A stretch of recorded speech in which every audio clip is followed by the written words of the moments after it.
আমি ১ম এই বলব যে আমি খুব মধ্যবিত্ত ঘরের একটি মেয়ে। ছোট থেকে দেখেছি যে আমার মা একজন শিক্ষক আছেন এখনো। আমার বাবাও চাকরি করতেন। তো যৌথ পরিবারেই আমার বড় হয়ে ওঠা। কিন্তু যেহেতু বাবা-মা দুজনেই চাকরি করতেন, দেখা যেত যে অতটা সময় উঠেনি বাবা-মার সাথে যেই ছোটবেলায় যে স্মৃতিগুলো। তো ৫ বছর বয়স যখন হয় তখন আমার ভাই হয়ে যায়। তো ভাইকে নিয়ে ব্যস্ত হয়ে পড়ে ফ্যামিলি সবাই নতুন সদস্য আসলে। তো দেখা যায় সেই সময় থেকে আমি একটু আপনি বড় লোনলি সন্তান। ফিল করি। জি, বড় সন্তান। হ্যাঁ, আচ্ছা। একটু লোনলি ফিল করা স্টার্ট করি। তো সবাইকে অনুষ্ঠান শোনার আগে বিনীতভাবে অনুরোধ করছি আমাদের চ্যানেলটি সাবস্ক্রাইব করবার জন্য। এখানে সাবস্ক্রাইব বাটনটি আছে, প্লিজ ক্লিক করবেন। পাশে একটা বেল বাটন আছে, বাটনটি অন করে নেবেন। সবার প্রতি রিকোয়েস্ট থাকছে। Thank you very much. Um ছোট লোনলি বা থেকেই জেলাস ফিল হতো কি? মানে ভাইকে হ্যাঁ, একদম জেলাস তো ফিল হতই যে সেই বয়সে অবশ্যই সব আদর আরেকটা পেয়ে যাচ্ছে। এবং আ আরেকটা বিষয় ছিল যে আমি খুব ইন্ট্রোভার্ট ছোট থেকেই। খুব কম কথা বলতাম। কথা বলা শিখেছি অনেক দেরিতে। তো এই লোনলিনেসটা কাটানোর জন্য যখন স্কুল, কলেজে মানে স্কুলে যাই। স্কুলে গেলেন মানে হচ্ছে একদম কি প্রাইমারি স্কুলের কথা বলতেছেন? আমার ওকে। ১ম স্কুল হচ্ছে হার্ডকো ইন্টারন্যাশনাল স্কুল। হুম। সেটা আ এখন অনেক বড় পরিসরে হয়েছে, তখন অনেক ছোট পরিসরে ছিল। এবং সেখানেও আমার খুব বেশি বন্ধু হয়েছে এমন না। তো যখন ভাই স্কুলে ভর্তি হওয়া শুরু করলো তখন এরকম একটা ব্যাপার হলো যে যেহেতু আমরা মিডল ক্লাস ফ্যামিলির ছিলাম যে আ ভাইকে ইংলিশ মিডিয়ামে পড়াতে হবে। সেক্ষেত্রে ২ জনের ইংলিশ মিডিয়ামের খরচটা আসলে নেয়াটা পসিবল হচ্ছিল না। ওকে। তো সেখানে ওই বয়সটাতেই কিন্তু স্যাক্রিফাইসটা শুরু হয় আমার যে আমি বাংলা মিডিয়ামে চলে আসলাম। সেটা হলো মাইলস্টোন কলেজে। আর আমার ভাই মাইলস্টোন কলেজের ইংলিশ মিডিয়ামে পড়াশোনা শুরু করল। তো এই যে মাইলস্টোন কলেজের বাংলা মিডিয়ামে আসলাম এখান থেকেই আসলে গল্পের টার্নিং পয়েন্টটা শুরু। তখন আমি ক্লাস 7 এ পড়ি। তো 7 এ পড়া অবস্থায় কিন্তু এত ফ্রেন্ড ছিল না এবং একটু লোনলিনেস এর জন্যও বলতে পারেন যে একটা ছেলেকে ভালো লাগে। সে ছেলেটা ছিল ক্লাস 8 এ।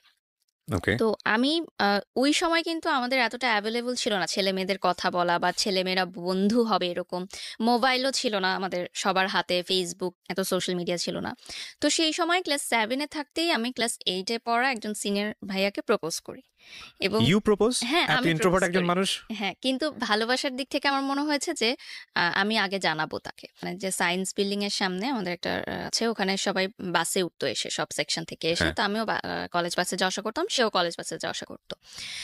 তো তার একটা বন্ধু ছিল, সে আমার সাথেই একসাথে আমাদের সিট যখন পড়তো ক্লাস 8 এর সিট আর 7 এর সিট তখন আমাদের একসাথে সিট পড়তো। তো উনাকে আমি বললাম যে, "আপনার বন্ধুকে আমার খুব ভালো লাগে। আমি তার সাথে ফ্রেন্ডশিপ করতে চাই।" তখন তো আর এভাবে বলা যায় না যে প্রেম করতে চাই। কাকে বললেন এটা? তার বেস্ট ফ্রেন্ডকে। যে ওকে, আমার সাথে একই মানে পাশাপাশি সিট পড়তো। ওকে। তো আমি বললাম যে, "অমুক সময় অমুক তারিখে ছুটির পর আপনারা দুজন ওখানে আসবেন। আমি তাকে কিছু কথা বলব।" তো যথারীতি তারা আসলো। আমার এখনো মনে আছে সেদিন ইংলিশ 2nd পেপার পরীক্ষা ছিল। মানে আমি ক্লাস 7 এর ইয়ার এন্ড এক্সাম দিচ্ছিলাম।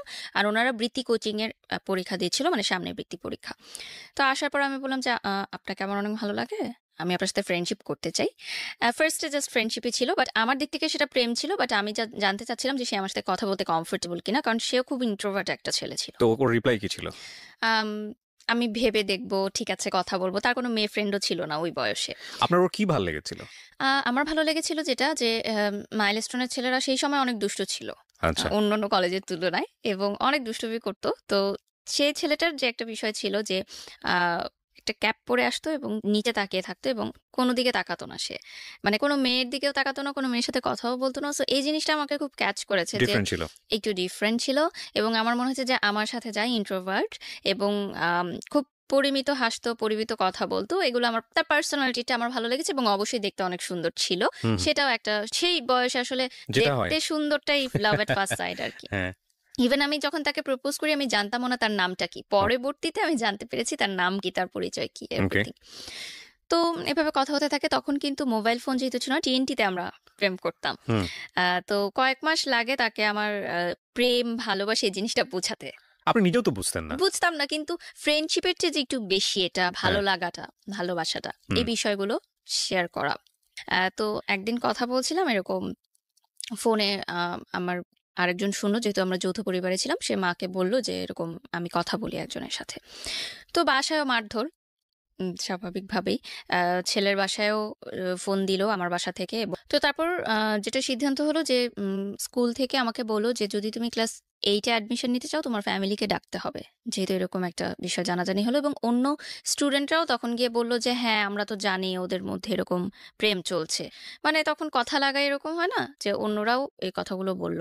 উম তো সে সময় আমার মনে হলো যে এই স্কুলে আমি আর পড়ব না।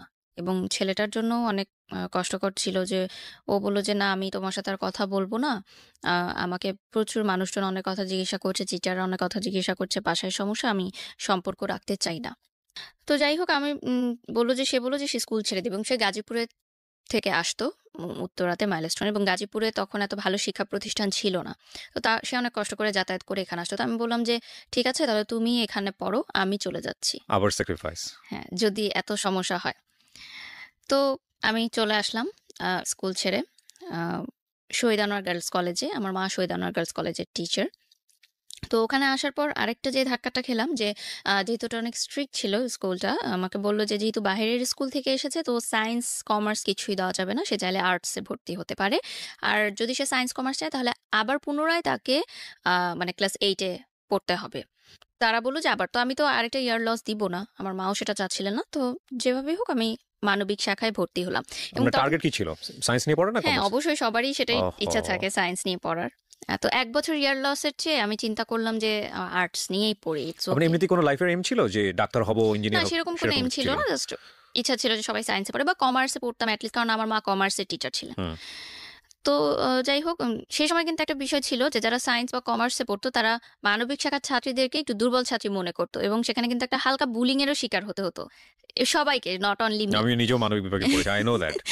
তো খুব চুপচাপ থাকতাম। নতুন পরিবেশ, নতুন স্কুল, কোনো বন্ধু-বান্ধব নেই এবং আমার মা যেহেতু টিচার ছিলেন, আমাকে কিন্তু প্রতিটা মুহূর্তে খুব চিন্তা ভাবনা করে স্টেপ নিতে হতো। কারণ সবাই আমাকে চিনত যে টিচারের মেয়ে।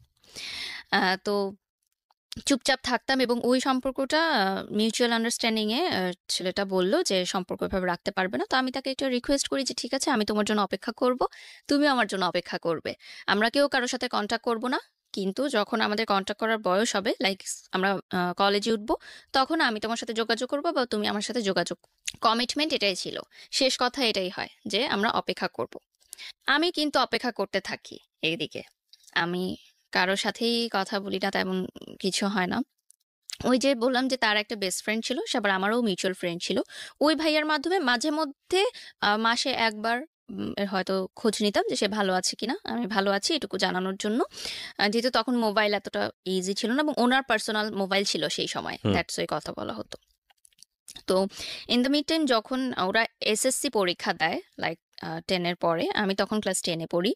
তখন মাইলস্টোনের এক সহপাঠী আমাকে ফোন করে। মানে তার সাথেও আমার কনট্যাক্ট হতো মাঝে মধ্যে। সে আমাকে জানায় যে, যে ছেলেটার জন্য আমি অপেক্ষা করছি সে আরেকটা রিলেশনে ইনভলভ হচ্ছে এরকম। মানে মাইলস্টোনেরই আরেকটা মেয়ের সাথে। আচ্ছা। আ তারই সহপাঠী। তো আমি ১ম এ সেই জিনিসটা একদমই বিশ্বাস করিনি। কারণ আমার ওই যে মাথায় ছিল যে কমিটমেন্ট, সে আমাকে কমিটমেন্ট দিয়েছে এবং আমি কমিটমেন্ট রাখছি, তার মানে সেও কমিটমেন্ট রাখছে। সে এখনো মানে মনে হয় যে ব্যাপারগুলো অনেক সিলি ছিল। বাট সেই বয়সটাই কিন্তু ডেফিনিটলি। আমি এটাই বলব যারা বুদ্ধিমত্তা না। দেখছেন তাদেরকে বলব যে এটা আপনি আপনার বয়স দিয়ে জাজ করবেন না। ওই সময়ের বয়সটা দিয়ে জাজ করেন তাহলে আপনি রিলেট করতে পারবেন অনেক কিছু। বলুন। তো যে বিষয়টা ছিল যে আমি তো ওয়েট করছি। তো আমি মনে করলাম যে ঠিক আছে এসএসসি পরীক্ষাটা শেষ হোক, তারপর আমি তার সাথে এসব বিষয় নিয়ে কথা বলব। এখন তাকে আমি ডিস্টার্ব করতে চাই না। তো এসএসসি পরীক্ষা শেষ হওয়ার পর আমি যখন এসএসসি পরীক্ষা দিব এরকম অবস্থা, তাদের পরীক্ষা শেষ, রেজাল্ট বের হয়েছে। সে সময় ফোনে করলাম, তার মার মোবাইলে ফোন করলাম। হুম। সেদিন এত বছর পর এই যে কথা হওয়া। তো সে তো খুবই অবাক যে আমি আবার তাকে ফোন দিব, এটা সে ভাবেনি কখনো। আফটার প্রায় ২ বছর পর কথা হয়। ২-২.৫ বছর পর। তো খুব খুশি, আমি ফোন দিয়েছি। আ তো আমি বললাম যে, "আমরা তো এখন সম্পর্কটা চাইলে আবার কন্টিনিউ করতে পারি।" তো সে বলল, "আমার কিছু সময় লাগবে। আমি কলেজটা শেষ করতে চাই। তারপর।" আমি বললাম যে, "আরো সময় লাগবে? আচ্ছা ঠিক আছে, আমরা কিছু হলে কথা বলতে পারি।" তো বলল যে, "আচ্ছা ঠিক আছে। কিন্তু তোমার এসএসসি পরীক্ষা শেষ হোক, আমিও কলেজে উঠি, তুমিও কলেজে উঠো, এরপর আমরা কন্টাক্ট করব।" তো এই যে আবার ছাড়া কন্টাক্ট, মাঝে মধ্যে হয়তো কথা হতো ২ মাসে ১ বার এরকম। তারপর যখন কলেজে ভর্তি হলাম তখন আমি বললাম যে, "ঠিক আছে, এবার আমরা ফুল ফ্রেজ রিলেশনশিপে যাই। ২ জনই কলেজে পড়ি আমি। আমি সৈয়দ আনোয়ারে পড়ি, সে মাইলস্টোনেই পড়ে।" তো সে বলল, "ওকে ঠিক আছে। রিলেশন আবার কন্টিনিউ।" আমার মনে হলো যে আমি যেটা চেয়েছিলাম এত বছর ধরে যার জন্য অপেক্ষা করেছি, সবই পেয়েছি আমি।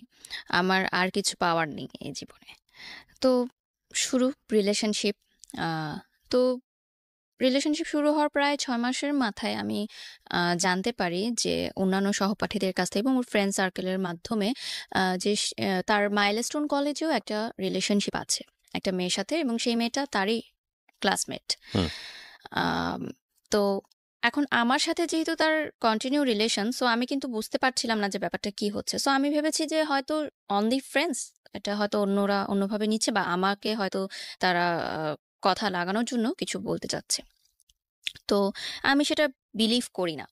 তো আমি তাকে জিজ্ঞাসা করেছি কয়েকবার। সে বলেছে যে জাস্ট ফ্রেন্ড, আমরা একসাথে এসএসসি পরীক্ষা দিয়েছিলাম। আমাদের একই সেন্টারে পড়েছিল। সেখান থেকে পরিচয়, জাস্ট ফ্রেন্ড। তো ঠিক আছে। তো ওই মেয়ের জন্মদিনের সময় সে আমাকে বলে যে বার্থডে ওর, আমরা সবাই সেলিব্রেট করতে যাচ্ছি। তখন উত্তরে একটা রেস্টুরেন্ট ছিল ভূতের আড্ডা, যেটা এখন উঠিয়ে দেওয়া হয়েছে। তো ওই রেস্টুরেন্টের পরবর্তীতে আমি জানতে পারি তার ফ্রেন্ড সার্কেলের মাধ্যমে যে পার্টিটা সেই থ্রো করেছিল ওই মেয়েটার জন্য, মেয়েটাকে সারপ্রাইজ দেওয়ার জন্য। তো যখন ইন্টার পরীক্ষার রেজাল্ট দেয় তার আগে ওরা পুরো ফ্যামিলি যায় হচ্ছে ইন্ডিয়াতে, আজমির শরীফে। তো সেই সময় সে যখন ইন্ডিয়াতে যায়, আমি বাংলাদেশে থাকি। ওই মেয়েটা আমাকে ফোন দেয়। ফোন দিয়ে সে আমাকে নানান আজে-বাজে কথা বলে যে তার বয়ফ্রেন্ডের সাথে আমি কেন রিলেশন রেখেছি, আমি কেন তাকে ছাড়ছি না। আমি বললাম আমি তো এগুলোর কিছুই জানি না এবং সে যেহেতু ইন্ডিয়ায়, আমি তার সাথে কন্ট্যাক্ট করতে পারছি না। তো এমন কোনো কথা নাই যে সে বলল না। এখানে আরেকটা ছোট বিষয় এড করতে চাই। আমার এসএসসি পরে যে ৩ মাস গ্যাপ ছিল, তখন কিন্তু আমি নাচের স্কুলে ভর্তি হই। বুটবল ললিত কলা একাডেমি বাফা। আমি ওখানে ক্লাস করতাম উত্তরা শাখাতে। তখন নাচটা শিখা ছিল শুধুমাত্র একটি সময়, মানে টাইম পাস করার জন্য। আর এমনিতে ভালো লাগতো ছোট থেকে নাচের প্রোগ্রাম দেখতে টেলিভিশনে, জাস্ট কিভাবে নাচটা করে এটা জানার জন্য, কালচারাল অ্যাক্টিভিটিসে পার্টিসিপেট করার জন্য, দ্যাটস ইট। এটাকে প্রফেশন হিসাবে নিব বা নাচ করব, টেলিভিশনে কাজ করব, এরকম মানে স্বপ্নেও স্বপ্ন দেখিনি কখনো। কারণ আমার ওই ধ্যান ধারণা ছিল ওই ছেলেটাকে নিয়েই। আর বাকি সবকিছু আমার কাছে মনে হতো যে এক্সট্রা সবকিছু, ওইটাই আমার মেইন। তো আ ওই মেয়েটা আমাকে খুব, মানে একটা কথা বলেছিল যেটা আমার এখনো মনে পড়ে যে আমাদের তখন স্কুলে, নাচের স্কুলে আমাদের সামনে একটা ছোট পার্ক ছিল। ওই পার্কে আমাদের গ্রুপ নাচ হতো তখন। তো ওই স্কুলে যারা মানে নাচ শিখতো তারা সবাই গ্রুপে নাচ করতো। তখন সে আমাকে বলে যে, আ "তোর মূরত শুধু ওই পার্কে নাচ করার। তুই তো রাস্তার মেয়ে। এর বেশি তো কিছু করতে পারবি না।" আ তো এই কথাটা না এখনো আমার খুব কানে বাজে। এই কথাটা আমি ভুলতে পারি না এখন পর্যন্ত, যে এত খারাপ, খারাপ কথা আমাকে শুনতে হয়েছে সে সময়, যে আমি জানি না। আমি কিন্তু জানি না যে সে আরেকটা রিলেশনশিপে আছে। যদি আমি জানতাম তাহলে হয়তো আমি আগাতাম না। তো পরে যখন সে ইন্ডিয়া থেকে আসে, আমি ফোনের সবকিছু রেকর্ড করে রাখি। তখন কিন্তু কল রেকর্ড করা যেত। হুম। যে বাটন সিস্টেম যে ফোনগুলো ছিল ওটাতে কল রেকর্ড করে আমি তাকে শুনাই যে এই কথাগুলো আমাকে শোনানো হয়েছে এই মেয়েটাকে। তখন সে বলে, "মেয়েটা আমাকে জাস্ট পছন্দ করে। তোমাকে হয়তো এমনি কথাগুলো বলেছে। বাদ দাও, এগুলো সব ভুলে যাও।" আর তার আর আমার দেখা হতো, বিষয়টা কিরকম যে রেস্টুরেন্টে তখন কিন্তু বসে প্রেম করা হতো না। দেখা হতো এমন না যে দূর থেকে দেখা হতো। আর সে বলত যে, "আমি কাছে দেখা করব না। আমার প্রবলেম আছে কেউ দেখলে।" তাদের ফ্যামিলি পলিটিক্যাল ব্যাকগ্রাউন্ড ছিল। সো ওকেও অনেকে চিনতো। সো দেখলে কেউ প্রবলেম। তো আমি ইউসিসিতে যখন কোচিং শুরু করলাম ঢাকা ইউনিভার্সিটির জন্য, তখন সে আ ল ল পড়ার জন্য ল ইউনিভার্সিটিতে ভর্তি হলো, একটা প্রাইভেট ইউনিভার্সিটি, সেটা ধানমন্ডিতে ছিল। তো দেখাটা আমাদের কিভাবে হতো, আমি তার জন্য ধানমন্ডির বাসে উঠতাম। মানে সে গাজীপুর থেকে আসতো, আমি এয়ারপোর্ট থেকে উঠতাম। বাসটা ধানমন্ডি যেত, আমি খামারবাড়িতে নামতাম এবং তখন কিন্তু ওয়ান ওয়ে ছিল রিকশার। আমি খামারবাড়ি থেকে হেঁটে ফার্মগেটে যেতাম ইউসিসিতে। আমি ফার্মগেটের বাসে উঠতাম না। তার সাথে ওইটুকু পথ যাওয়া, এটাই ছিল আমার জন্য, মানে তার সাথে দেখা হওয়া। এবং কোচিং করাটাও কিন্তু এত ইম্পোর্টেন্ট ছিল না। তার সাথে দেখা করাটাই ছিল আমার জন্য ইম্পোর্টেন্ট। এবং তার বাসটা সংসদ ভবন হয়ে ধানমন্ডি চলে যেত এবং আমি প্রতিদিন রোদ্রের মধ্যে হেঁটে, হেঁটে ফার্মগেট যেতাম। এটা কিন্তু আমি জানতাম যে তার অন্য কারো সাথে হয়তো ইনভলভ আছে। এটা আমার কাছে স্বীকার করত না কখনো। তো তার বিহেভ আস্তে, আস্তে একটু চেঞ্জ হতে থাকলো আমার মনে হলো। আগে রাতে কথা বলতো সারারাত, রাতে কথাও কমিয়ে দিল, দেখা কমিয়ে দিল। বলত যে, "এভাবে প্রতিদিন যাওয়া আসা করি আমার ভালো লাগে না। আমি ফ্রেন্ডদের সাথে যেতে চাই। আমার ফ্রেন্ডরা থাকে, ওদের সাথে যেতে।" ঠিক আছে। একটা টাইম পরে আমি অনেকগুলো প্রুফ পেলাম যে সে আরেকটা রিলেশনশিপে আছে। বসার পর আমি শুধু তাকে একটা কথাই জিজ্ঞাসা করি ওই সময় যে আমি আগে পরে কোনো কথাই জানতে চাই না। আমি শুধু জানতে চাই যে তোমার মেয়েটার সাথে শারীরিক সম্পর্ক হয়েছে কিনা? কারণ আমার সাথে তার এরকম কোনো সম্পর্ক ছিল না। যে বললাম যে দূর থেকে দেখা এটুকুই ছিল আমার ভালোবাসা। তো আমি বলতে চাচ্ছি যে আগে পিছে আমি কিছু জানতে চাচ্ছি না, জাস্ট আমি ইয়েস অর নো জানতে চাচ্ছি। তখন সে বলে ইয়েস। তো আমার হাতে একটা গ্লাস ছিল, আমি গ্লাসটা জাস্ট ছুঁড়ে মেরে চলে আসি, উঠে আমি বাসে করে চলে আসি। ওইটাই শেষ দেখা সরাসরি আমার। এখনো মনে আছে যে একসাথে আসার কথা ছিল, বাট আমি চলে আসি ওই গ্লাসটা ভেঙে। সে কিভাবে এসেছে আমি জানি না। তো পুরোটা বাসে আমি কাঁদতে, কাঁদতে আসি ফার্ম গেট থেকে এয়ারপোর্ট পর্যন্ত। এবং আমার মনে হয় যে মানে পরবর্তীতে যেটা আমি জানতে পারি যে আমি যখন ছিলাম না, যে সেই গ্যাপের মধ্যে তার ওই রিলেশনশিপটা হয়েছিল এবং পরবর্তীতে সে ভেবেছিল যে আমার সাথে কন্টিনিউ করার পর হয়তো একজনকে সে তাকে হয়তো বাদ দিয়ে দিবে সে। বাট সে আসলে ২ টা রিলেশনই কন্টিনিউ করছিল। ওই মেয়েটাকেও সে না করতে পারছিল না। এখন এখানে তার ফল্টটাও আমি কিভাবে দেখব? কারণ সে ভাবেনি যে আমি সেকেন্ড টাইম সিচুয়েশনাল, ব্যাক আমরা করব। বরং সিচুয়েশনটাকেই অ্যাকসেপ্ট করি। ওর জায়গা থেকে বিষয়টা বলার থাকলে হয়তো 1000 টাইপ অফ লজিক আছে হুম, ওখানে। হুম, হুম। আপনার জায়গা থেকে এটা সত্য, ওর জায়গা থেকে সত্যটা অন্যরকম। যে মেয়েটা সম্পর্ক করেছে তার জায়গা থেকে সত্যটা তার কোনো এরকম। দোষ বাট নেই তো। রাইট, সো ট্রায়াঙ্গল সিচুয়েশনে ৩ জনই ৩ জায়গা থেকে সত্য এবং ৩ জনেরই কিছু না কিছু লজিক আছে। হুম। আমি শুধু বয়সটাকে দেখতে চাই। আপনার যখন ব্রেকআপ হলো তখন বয়সটা কত? মানে যখন আপনি গ্লাসটা ভাঙলেন ওই সময় বয়সটা কত? 18। 18। সো 18 এইজ, এই এইজে এত যুক্তি দিয়ে প্রেম চলে না, ডেফিনেটলি চলে না। এখানে ফুল অফ ইমোশন, বয়সন্ধিকাল, এবং এখানে আসলে কি হয় মানে এত জাজমেন্টে যাওয়াটা খুব মুশকিল। বরং আমরা আপনার জীবনের ঘটনা থেকে আমরা আমাদের যেন শিক্ষাটা নিতে পারি, আমাদের যেন হুম। কিছু না কিছু হলো ওই রকম সিদ্ধান্ত নেবার ক্ষেত্রে যেন সতর্ক হতে পারি, যেটা কারণেই আপনি মূলত আজকে এখানে এসেছেন। সো ওই জায়গাগুলোকে আমরা ফোকাস করি। সো প্লিজ ডু নট জাজ হার, কারণ ওনার লাইফে যে ঘটনা ঘটেছে তার চেয়েও ভয়ঙ্করতম ঘটনা অনেকের জীবনে ঘটে। ঠিক আছে, উনি যে সাহস করে আজকে এখানে বলতে এসছেন নিজেকে হালকা করার জন্য, এইটাকে অ্যাপ্রিসিয়েট করার মতো। তো বলেন তারপর কি হলো? তারপরে আমার মনে হলো যে আমি আসলে তাকে ছাড়া থাকতে পারবো না। হুম। যত কষ্টই হোক আমি তার সাথে থাকবো। আমি তাকে বুঝাবো যে তুমি আমার সাথে থাকো। টাইম নাও ওই মেয়েটার থেকে দূরে আসার জন্য। কিন্তু কোনোভাবেই সে আরকি আমার সাথে কনট্যাক্ট করে না। তো আমি এতটা মানসিকভাবে ভেঙে পড়ি যে তার ইউনিভার্সিটির সামনে গিয়ে আমি দাঁড়িয়ে থাকতাম ঘন্টার পর ঘন্টা। মানে আপনি ব্রেকআপ করার পরে আপনি ওকে পাওয়ার জন্য হ্যাঁ, পাগলের মতো হয়ে গিয়েছেন। মানে এতটা বেশি ক্রেজি ছিলাম আমি সেই সময় তার জন্য। তো তার ইউনিভার্সিটির ছেলেদের দিয়েও আমাকে থ্রেট দিয়েছে যে এই ভার্সিটির সামনে যেন তোমাকে আর দাঁড়াতে না ঘন্টার পর দেখি। ঘন্টা কি আপনি একাই দাঁড়িয়ে থাকতেন হুম, ওখানে? আমি একাই দাঁড়িয়ে থাকতাম। আর আমার সে সময় তেমন কোনো বন্ধুও ছিল না। আমি খুব ইন্ট্রোভার্ট ছিলাম। তার বন্ধুদের সাথেও অনেকবার কথা বলার চেষ্টা করলাম। তারা বলল যে, "দেখো, আ যেহেতু ওরা অনেক কাছাকাছি ছিল একটা সময়, সহপাঠী মানে কি এভরিডে তাদের মিট হতো, দেখা হতো। এবং যেহেতু সহপাঠী ছিল, বাসাতেও তাদের অ্যাক্সেস ছিল। ফ্রেন্ড সার্কেল যখন যেত গ্রুপ ওয়াইজ। আমি তো অনেক দূরত্ব ছিল আমাদের মধ্যে। জাস্ট ফোনে কথা হতো। তো হয়তো ইমোশনাল অ্যাটাচমেন্টটা তার সাথে বেশি এবং তাকে হয়তো ছাড়তে পারছে না। কিন্তু আমার একটা প্রশ্ন ছিল যে তাহলে সেকেন্ড টাইম কেন আমার সাথে রিলেশনশিপ কন্টিনিউ করল? তখন আমাকে না করে দিলেই পারত। এতগুলো বছর আমি যে তার জন্য অপেক্ষা করলাম, সেই অপেক্ষার সময়গুলো আমাকে কষ্ট দিত যে এই অপেক্ষাগুলো তাহলে মূল্য কোথায় গেল? এবং এই সময়টায় কিন্তু অনেক ছেলে আমাকে প্রপোজ করেছে। আমি কিন্তু কাউকে ইয়েস বলিনি। কারণ আমি ওই কমিটমেন্টের জায়গাটা ঠিক রেখেছিলাম। তো এরপর আমি ইউনিভার্সিটিতে উঠি। আমার ঢাকা ইউনিভার্সিটি পরীক্ষা জঘন্য হয়, খুবই খারাপ হয়। চান্স হয় না আমার। আমার বাবা-মাও খুব কষ্ট পায় সেটার কারণে। কারণ বিকজ এটা আপনার লেখাপড়াতে ইফেক্ট করছিল। হুম, আমি আ যখন ইন্টার পরীক্ষা দিই তখন আমার যখন প্রেম চলছিল, আমি কিন্তু ইন্টার সেকেন্ড ইয়ারে গোল্ডেন এ প্লাস পাই মানবিক শাখা থেকে এবং ঢাকা বোর্ডে ২২তম স্থান অধিকার করি। মানে মোট নাম্বারের দিক ওয়াও! থেকে। মানে যোগ করে সব নাম্বার যোগ করে আমি ২২তম হই। এবং মানবিক শাখা থেকে ১ম মানে ২২তম আমিই হই। মানে এর আগে যারা হয়েছে ১ থেকে ২১ তারা সবাই সায়েন্স বা কমার্সের। ও মানে কম্বাইন্ড, হ্যাঁ, কম্বাইন হোল ঢাকা বোর্ডে আমি ২২তম হই। মানে সায়েন্স আর কমার্স কোনো ব্যাপার না, সবকিছু হ্যাঁ, মিলিয়ে। হোল সো এটা। এবং ব্রিলিয়ান্ট। কত আমাকে সালে এটা? এটা হচ্ছে ২০১২ এবং আমাকে গভর্নমেন্ট থেকে কিন্তু প্রতি বছর টাকা দেয়া হতো। ক্যান ইউ ইমাজিন এই মেয়েটা ঢাকা ইউনিভার্সিটিতে চান্স পায়নি জাস্ট বিকজ অফ এই উলালাটাই প্রেম। ওকে, তারপর? এটাই আসলে লার্নিং এর বিষয় যারা এখন দেখবে যে পড়াশোনাটা অনেক বেশি ইম্পর্টেন্ট। কারণ জীবনের ক্যারিয়ারটা টোটালি চেঞ্জ হয়ে যায় কিন্তু এই আপনার এই গল্প এখন সিদ্ধান্তের পর্যন্ত কারণে। আমাকে মানে এই মোমেন্টটা আমাকে ধাক্কা দিয়েছে। এর আগ পর্যন্ত আমি শুনেছি জীবনে এই ধরনের গল্প বহু শুনেছি, কিন্তু এই যে গা শিউরোটার ফিলিংস আমি খুব কম গল্পেই পাই। এখন মানে উঠেছে। আমার টিচাররা এবং আমার ফ্যামিলি ফ্রেন্ডসরা সবাই চিন্তা করেছিল যে আমি যেকোনো একটা সাবজেক্টে তো পাবোই। মানবিক শাখার কিন্তু অনেক সাবজেক্ট থাকে। এমন না যে আমাকে টপ সাবজেক্টগুলোতেই পেতে রাইট, হবে চান্স। Right, right. তো আমি পুরো এক্সামও দিতে পারিনি। আমি একটু সিক ছিলাম। তো তারপর আমি ভর্তি হই ইন্ডিপেন্ডেন্ট ইউনিভার্সিটি বাংলাদেশ আইইবিতে বসুন্ধরা শাখা এবং ওখানে আমি ফুল স্কলারশিপ নিয়ে ভর্তি হই। মানে আমার কোনো আ কোন সাবজেক্টে পড়েন? আমি মিডিয়া অ্যান্ড কমিউনিকেশনে ভর্তি হই। ওকে। এবং আমার কোনো টিউশন ফি লাগতো না। Full free. আমি প্রাইভেট ইউনিভার্সিটিতে পড়তাম, যেহেতু আমার রেজাল্টটা ভালো ছিল। যেহেতু আমি বলেছি আমি মিডল ক্লাস ফ্যামিলির মেয়ে, সো অবভিয়াসলি প্রাইভেট ইউনিভার্সিটির এত খরচ নেওয়াটা সম্ভব ছিল না। তো শুরু হয় আমার নতুন পড়াশোনা সবকিছু। তো সেই সময় আমার ফেসবুক নতুন। তো ফেসবুকে আমার একটা ছেলের সাথে পরিচয় হয়। আম সে সেই ছেলেটা তখন জব করে অলরেডি একটা গার্মেন্টস ফ্যাক্টরিতে। আমার চেয়ে প্রায় ১৪ বছরের বড়। তো যেহেতু আমার তেমন কোনো ফ্রেন্ড ছিল না, সো আমি তাকে কখনো দেখিনি। তার সাথে কথা বলতাম, জাস্ট শেয়ার করতাম। আ যে আমার এরকম ব্রেকআপ হয়ে গেছে, আমার খুব খারাপ লাগছে।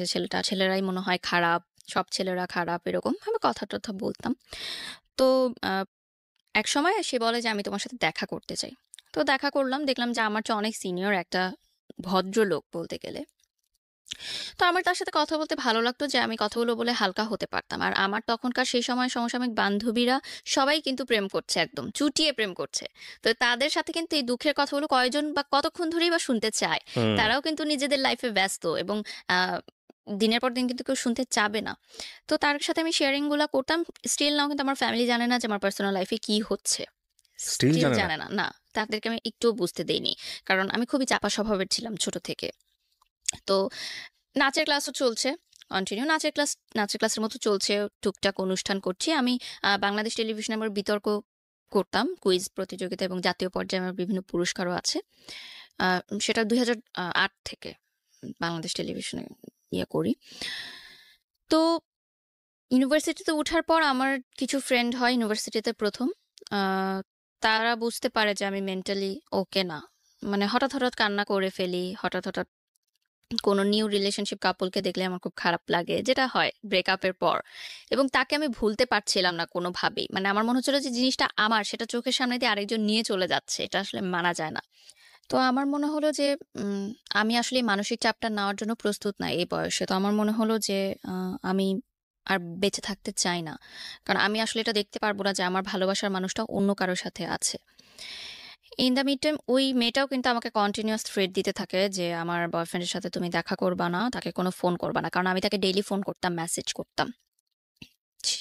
সে আমাকে ফোন করে নানান আজে-বাজে গালাগালি যত ছিল অনেক কিছু বলে। তো সেই সময় আমার মনে হয়েছিল যে আমি মনে হয় উম মারা যাবো। আমি মরে যেতেই চাই। সে সময় তো ট্যাবলেট এতটা ইজি ছিল না। তো ছিল যে আমি ফাঁস দিতে চেয়েছিলাম গলায়। প্রিপারেশনও নিয়েছিলাম। বাট জাস্ট একটা মোমেন্টের জন্য আমার মনে হলো যে আমারটা জীবন তো মাত্র শুরু। মানুষ বলে যে ইউনিভার্সিটি লাইফটা অনেক এনজয়েবল হয় এবং আম সামনে আরো অনেক জীবন বাকি আছে এবং আমি দেখতে চাই যে আমাকে ছাড়া সে কতটা সুখে আছে। আমি শেষটা দেখতে চাই। আমি এত তাড়াতাড়ি হেরে যেতে চাই না। তো আমি ওই পথ থেকে আবার ফিরে আসলাম। মানে এটা ফ্যামিলি জানে না আপনি? মানে কোনো স্টেপ না, সেভাবে নিতে ফ্যামিলি পারেননি? জানে না। ওকে। তো যেটা হয় যে ইউনিভার্সিটিতে ভর্তি হওয়ার পর আমার মনে হয় যে না, মনে হয় আমি মুভ অন করা দরকার। এভাবে যদি আমি থাকি তাহলে আমি অসুস্থ হয়ে যাব মানসিকভাবে। তো ওই সময় আমাদের একটা প্রোগ্রাম শুরু হয় এবং তখন আমি টেলিভিশনেও নাচ করা শুরু করি আস্তে। আমাদের স্কুল থেকেই আমাদের নিয়ে যাওয়া হতো। আম তখন ১ম বাংলাদেশী আইডল শুরু হয় এসএ টিভিতে এবং ওখানে আমাদের স্কুল থেকে আমি কাজ করার সুযোগ পাই। ওখানে যে টপ 10 পার্টিসিপেন্টরা থাকে তাদের সাথে জুটি হয়ে নাচ করার সুযোগ পাই আমি। তো আমার তখন বাংলাদেশী আইডলের শুটিং চলতে থাকে। তো এফডিসিতে আমাদের প্রায় ১ সপ্তাহের মতো থাকতে হয়েছিল শুটিং এর পারপাসে। তো সেই সময় দেখা যেত অনেক রাতে শুটিং শেষ হতো, আমাদের আসতে অনেক লেট হয়ে যেত। তখন ওই যে যার সাথে আমি কথা বলতাম, যে বললাম যে ভদ্রলোক, উনি আমাকে নিয়ে যাওয়া আসা করতেন as a garments friend. Garments এর সেই চাকরি ভদ্রলোকটা। করেন। মানে ওকে, উনি মার্চেন্ডাইজার ছিলেন। ওকে। আ তো উনি আমাকে নিয়ে যাওয়া আসা করতেন এবং একটা গুড ফ্রেন্ডশিপ আমাদের মধ্যে তৈরি হয়। তো ওই বাংলাদেশ আইডল চলাকালীন সময় সে আমাকে বিয়ের প্রস্তাব দেয়। আচ্ছা। যে সে আমাকে বিয়ে করতে চায়। একটা সময় গিয়ে আমার মনে হলো যে, যে আমাকে বিয়ের প্রস্তাব দিয়েছে সে তো সব দিক দিয়ে ঠিকই আছে, ভালোই আছে এবং আমি যদি বিয়ে করে আরেকটা জায়গায় লাইফ সেটেল করতে পারি, তাহলে হয়তো আমি মানসিকভাবে একটু সুস্থ হতে পারবো মানে এই এবং তাকে মিসিংটা থাকবে ভুলতে না, এই পারবো। খারাপ লাগাটা থাকবে না। দিস ইজ দ্য মিসিংটা মেইন থাকবে না। Part of the story. হ্যাঁ। এক্সাক্টলি। যে একজনকে ভুলার জন্য আমি আরেকজনকে উপর নির্ভরশীল হতে চাচ্ছি। রাইট। এবং বিয়ে করলে একটা নতুন বাড়িতে আমি যাব, সেখানে এটা অনেক শুধু মানুষের আপনার সাথে হবে। পারসেপশন না, কিন্তু এটা কিন্তু আমাদের সমাজের পারসেপশন। অনেক সময় জি। দেখবেন যে মেয়ে কাউকে পছন্দ করেছে, বাবা মা সেটা জেনে ফেলেছে, হুম। যত দ্রুত পারো বিয়ে দিয়ে দাও। এবং তারপরে আমার মনে হলো যে ঠিক আছে, তো আমার বাসায় উনি বিয়ের প্রস্তাব দিল। আমি বললাম ঠিক আছে, আপনি বাসায় ফ্যামিলিগতভাবে কথা বলেন, যদি হয় অ্যারেঞ্জ ম্যারেজ হবে। এবং আমি তাকে ক্লিয়ার করলাম যে আমি কিন্তু আপনাকে ভালোবাসি না, আমি কিন্তু এখনো তাকেই ভালোবাসি, আপনি কি এটা মেনে নিয়ে আমাকে বিয়ে করবেন? তো সে বলে ঠিক আছে, সমস্যা নেই। কারণ সে হয়তো এতটা ম্যাচিউর ছিল সেই বয়সে, সে ডিল করতে পারবে এটা। যে ভেবেছে যে ঠিক আছে, ছোট বাচ্চা মেয়ে বলছে, বিয়ের পর ভুলে যাবে। সে তো আমার চেয়ে সে 14 বছরের বড় ছিল, সো তার অবভিয়াসলি থিঙ্কিংটা ওভাবেই সে চিন্তা করেছে যে তখন আপনি ফার্স্ট ইয়ারে? হ্যাঁ 19 19.5 বছর বয়স। ওকে। তো বাসায় প্রথমে যখন উনি বলে তখন বাসায় মেনে নেয় না, কারণ উনি আমার চেয়ে বয়সের এজ ডিফারেন্সটা অনেক ম্যাটার ছিল, এবং বাসা থেকে বলে যে না, এখন তো মানে বয়সের এজ ডিফারেন্সটাই বেশিরভাগ ম্যাটার ছিল। তো শুটিং নিয়েও যখন প্রবলেম শুরু হতে থাকে, তখন আমার মা মনে করে যে মেয়ে মিডিয়ার পথে যাচ্ছে, সেটা আটকানোর জন্য মেবি বিয়ে দিয়ে দিলে ভালো হবে। যেটা মানে হয়তো তারা এটা ভেবেছিল যে সংসার তো করতেই হবে, আজ হোক কাল হোক। তো যদি আগে থেকেই লাইফটা সেটেল হয়ে যায় তাহলে দোষ কি? পড়াশোনা তো চলছেই, পড়াশোনা পড়াশোনার মতো থাকুক, এদিকে সংসার করুক, অ্যাটলিস্ট এই নাচ গানের যে ভূতটা টেলিভিশনে কাজ করার, এটা চলে যাক। তো একটা সময় রাজি হয়। তো আমার বাংলাদেশ আইডলের ফাইনালের যেদিন শুটিং থাকে, মানে ফাইনাল এপিসোডের, আমার এখনো ইউটিউবে 8 এপিসোড পর্যন্ত আমার নাচগুলো আছে, এরপরে আর নেই। বাংলাদেশ আইডল একটা গানের অনুষ্ঠান ছিল হ্যাঁ, না? কিন্তু গানের অনুষ্ঠানের মানে যারা পার্টিসিপেন্ট ছিল টপ 10, তাদের সাথে নাচের একজন জুটি থাকতো, মানে ও। গানটাকে আর একটু সুন্দর করার জন্য, আচ্ছা, দর্শকদের বুঝতে কাছে পেরেছি। মনোরঞ্জন হ্যাঁ করার হ্যাঁ জন্য। হ্যাঁ। তারপর দেখা যায় যে ওই দিন শুটিং এর দিনই আমার বিয়ে হয়, সেটা আমি জানতাম না আসলে। আমার বাসায় খুব ঘরোয়া পরিবেশে বিয়েটা সম্পূর্ণ হয়, মানে কোনো প্রোগ্রাম করে না। তো তার 3 মাস পর আমাকে উঠিয়ে নেওয়া হয়। 3 মাস আমি আমার বাবার বাড়িতেই থাকি। আমার বাবা মা বলে যে 3 মাস সময় নিলাম। তো 3 মাসের মধ্যে গুছানো হয়, একটু ধুমধাম প্রোগ্রাম হয়, গায়ে হলুদ, মেহেদি, সব বিয়ে, বউ ভাত সবকিছুই হয় এটা কি ওই সুন্দরভাবে। সময় ওই ছেলেটা জানতো যে আপনার বিয়ে হয়ে যাচ্ছে বা এরকম হ্যাঁ, কোনো কিছু? এখানে আমি বলব যে আমি তাকে কন্টাক্ট করার চেষ্টা করি যে আমি কিন্তু বিয়ে করছি। সে বলে ঠিক আছে, ফাইন, বিয়ে করো, কোনো সমস্যা নাই। তো আমার যেদিন বিয়ের অনুষ্ঠান হয়, বিয়ের শপিং এ যাই। তো আমি যখন আগে আমার বয়ফ্রেন্ডের সাথে কথা বলতাম, তখন আমরা চিন্তা করতাম যে বিয়ের দিন আমি লাল লেহেঙ্গা পরবো। এটা আরকি কথা বলতাম। তো বিয়ের যখন মার্কেটিং করতে যাই আমি আর আমার হাসব্যান্ড, তখন বসুন্ধরা কমপ্লেক্সে যাই। আমার এখনো মনে আছে সে একটা গোলাপি লেহেঙ্গা আমার জন্য পছন্দ করে। তো আমি বলি যে, "না, এই লেহেঙ্গাটা সুন্দর না, আমি লাল লেহেঙ্গাই পরবো।" কারণ আমার মাথায় কিন্তু ওইটাই ছিল যে আমি আমার কমিটমেন্টটা রাখবো, যে আমি আমার বিয়ের দিন লাল লেহেঙ্গাই পরবো, এবং সেটা ওর জন্য পরবো। মানে আমার কার সাথে বিয়ে হচ্ছে বা আমার বিয়ে হচ্ছে সেটা কিন্তু তখন বিষয় না। আমার বিষয় হচ্ছে যে ভয়ঙ্কর ফিলিংস রে ভাই। আমি আমার কমিটমেন্টটা রাখবো। তো আমি লাল লেহেঙ্গাই কিনি এবং আমি লাল লেহেঙ্গাই পরি আমার বিয়ের দিন। এটা আমার হাসব্যান্ড জানতেন না যে আমি কেন লাল লেহেঙ্গাটা চুজ করলাম। তো পরবর্তীতে যেদিন আমার বিয়ের অনুষ্ঠান, আমার এখনো মনে আছে, আমি গুলশানে পার্সোনাতে সাজ শেষ করে আমি ফোন দিলাম আমার আগের বয়ফ্রেন্ডকে। নিচে কিন্তু গাড়ি দাঁড়িয়ে আছে, আমার মা এসেছে আমাকে নিতে। আমি যাওয়ার আগে জাস্ট ফোন দিলাম যে আমার বিয়ে হচ্ছে, আজকে আমার বিয়ে। তুমি যদি এখনো আমাকে বলো, আমি এই মুহূর্তে চলে আসবো গাজীপুরে। এই অবস্থায় চলে আসবে? হ্যাঁ, এই লাল লেহেঙ্গা পরে আমি চলে আসবো। তুমি শুধু আমাকে অ্যাকসেপ্ট করো। আমি কমিউনিটি সেন্টারে যাব না। কিন্তু আমার কিন্তু অলরেডি আক্ত হয়ে গেছে। ওই দিন তো আমার প্রোগ্রাম। তারপর আমি বলি যে আমি সব ছেড়ে চলে আসবো। আমি মানে এত কিছু চিন্তা করি না যে আমার ফ্যামিলি কি ভাববে, বা এতগুলো মানুষ যারা আমার বিয়ের দাওয়াতে এসেছে তারা কি ভাববে। ভাবিনি। আমার মনে হয়েছে যে বিয়ে হয়ে গেলে তো আমি সারা জীবনের জন্য তাকে হারিয়ে ফেলবো। শেষ সুযোগটুকু নেই। তাহলে এটলিস্ট আমার বিয়ের পর আমি এটা ভাববো না যে আমি, মানে একটা আফসোস থাকবে যে আমি শেষবার ট্রাই করতাম। কিন্তু এখন যদি সে আমাকে নাও করে দেয়, এটলিস্ট আমার আফসোস নাই। হ্যাঁ, আমি ট্রাই করেছি, আমি তাকে পাইনি। তো সে বলে যে না, আমি পাগলামি করো না, তুমি কমিউনিটি সেন্টারেই যাও, বিয়ে করো। সেদিনও আমি কান্না করেছি অনেক। তো যাই, যথারীতি আমার বিয়ের অনুষ্ঠান হয়, বৌভাত হয়, সংসার শুরু করি। আমার সংসারে ছিলেন আমার যা, ননদ, ননাস, দেবর। মানে শ্বশুর শাশুড়ি ছিলেন না, কোনো মুরব্বী ছিলেন না। মুরব্বী বলতে তারাই ছিলেন। এবং এটাও একটা যে আমার হাজবেন্ডের প্রতি আমার ফিলিংসটা গ্রো করে, যে যেহেতু তার বাবা মা নেই, সে সবসময় বলতেন যে, মানে তার বাবা মার কবরস্থানে একবার আমাকে নিয়ে গেছিলেন দেখাতে, এবং সে বলেছিল যে এখানে আমি তোমাকে বলি যে আমি তোমাকে অনেক ভালোবাসি, আমার বাবা মাকে সাক্ষী রেখে বলছি। তো সেই জিনিসটা আমাকে অনেক বেশি ইমোশনালি অ্যাটাচ করে। সেই সময় কিন্তু আমার মনে হচ্ছে ঠিক আছে, বিয়ের পর নাচ পছন্দ করতো না। আমার শ্বশুরবাড়ির উনারা খুবই কনজারভেটিভ ছিলেন। তারা বোরখা পরতেন। আমাকে হিজাব করতে কখনো উনারা বাধ্য করেননি। কিন্তু নাচ করা যাবে না। তো আমার হাসব্যান্ডের কাছে আমি বললাম যে, "আমার তো নাচ অনেক পছন্দ, কি করব?" সে বলছে, "ঠিক আছে, তুমি টেলিভিশনে বা মঞ্চে কোনো প্রোগ্রাম করতে পারবা না। জাস্ট নাচের ক্লাসটা করো। কিন্তু সেটাও শ্বশুরবাড়িতে জানানোর দরকার নেই। সেটা তুমি আমার পারমিশন নিয়ে করো।" তো আমি জাস্ট নাচের ক্লাস করতাম। বাট তখন এগুলো আমার কাছে কোনো ম্যাটার করত না। সো আমার মনে হয়েছে যে আমার লাইফ হবে ৮-১০টা মেয়ের মতোই। আমার বিয়ে হয়ে গেছে, বাচ্চা হবে, একটা সংসার হবে, দ্যাটস ইট। মানে নাচ করব, মিডিয়ায় কাজ করব, সাজবো, এগুলো কখনোই আমার মাথায় ছিল না। আপনি বলতেছেন আর আমি আপনার ওই ক্লাস 7 থেকে মানে এখন যতটুকু বলেছেন ততটুকু পর্যন্ত আমার মাথার মধ্যে না আমি যোগ বিয়োগ করতেছি। আমার শুধু একটা জিনিস এসে বারবার বাড়ি দিচ্ছে মাথায় যে একটা মেয়ে কি পরিমাণ ব্রিলিয়ান্ট হলে মানবিক বিভাগ থেকে সে এত ব্রিলিয়ান্ট রেজাল্ট করতে পারে এইচএসসিতে, এবং সেই মেয়েটার ফিউচার এই একটা রিলেশনশিপকে কেন্দ্র করে কত আপস অ্যান্ড ডাউন এবং জীবনটাকে কোথায় নিয়ে যাচ্ছে। Can you even imagine? আমার মনে হয় এই এপিসোডটাকে মানে সার্বজনীন এপিসোড করা উচিত। ক্লাস 5-6 এর পড়ুয়া বাচ্চা থেকে শুরু করে সবারই শোনা উচিত যে একটা ভুল সম্পর্ক বা ইমোশনালি আসলে ফল ইন হওয়া, এবং ফল ইন হলে কতটুকু হতে হয়, আর ফল ইন হলে আম, হওয়া উচিত না হলে কোন পর্যন্ত নিতে হয়, সেটা ক্যারিয়ারের উপর আসলে কি হয়, শিক্ষার উপর আসলে কি হয়। That will be the best example ever. আজকের এপিসোডটা নিয়ে আমার এটাই বলতে ইচ্ছে করছে, কারণ আমি তো গেস করতে পারছি, আমার মনে হয় আপনারাও গেস করতে পারছেন যে এরপরে কি শুনবেন আপনারা। তবে গেস করেন না, কারণ অনেক সারপ্রাইজ আপনাদের জন্য অপেক্ষা করছে। বলেন তারপর। আরেকটা বিষয় ছিল যে আমি অন্য সাবজেক্টেও পড়তে পারতাম। আমাকে আমার আইইউবি থেকে বলেছিল যে ল, ইকোনমিক্স, ইংলিশ পড়তে। কারণ কিন্তু তখন আমার মানসিকভাবে এতটা আমি ভেঙে পড়েছিলাম যে আমার মনে হচ্ছিল যে এই সাবজেক্টগুলো নিয়ে পড়াটা আমার জন্য অনেক ডিফিকাল্ট হবে। সো এজন্য মিডিয়া অ্যান্ড কমিউনিকেশন সিলেক্ট করলাম, কারণ এখানে কিন্তু অনেক ক্রিয়েটিভ রাইটিংস থাকে এবং আমি আগে থেকেই খুব ক্রিয়েটিভ রাইটিংসে না, আমি উইথ ডিউ ছিলাম। রেসপেক্ট, আমি আপনার ফ্যামিলিকে রেসপেক্ট করে কিছু কথা বলতে চাই। একটা যেটা হচ্ছে যে আপনি ইন্ট্রোভার্ট ছিলেন, শেয়ার করছেন না হুম, কারোর হুম, সঙ্গে, হুম। কিন্তু আপনার যেই পরিবর্তনগুলো, ক্যারিয়ারিস্টিক যে হুম, হুম, পরিবর্তনগুলো, হুম, হুম। এডুকেশনের যে পরিবর্তন আসতেছে, ধুমধাম করে যে ঘটনাগুলো ঘটে যাচ্ছে, এগুলো তো আপনার বাবা আমার সামনেই ঘটছিল।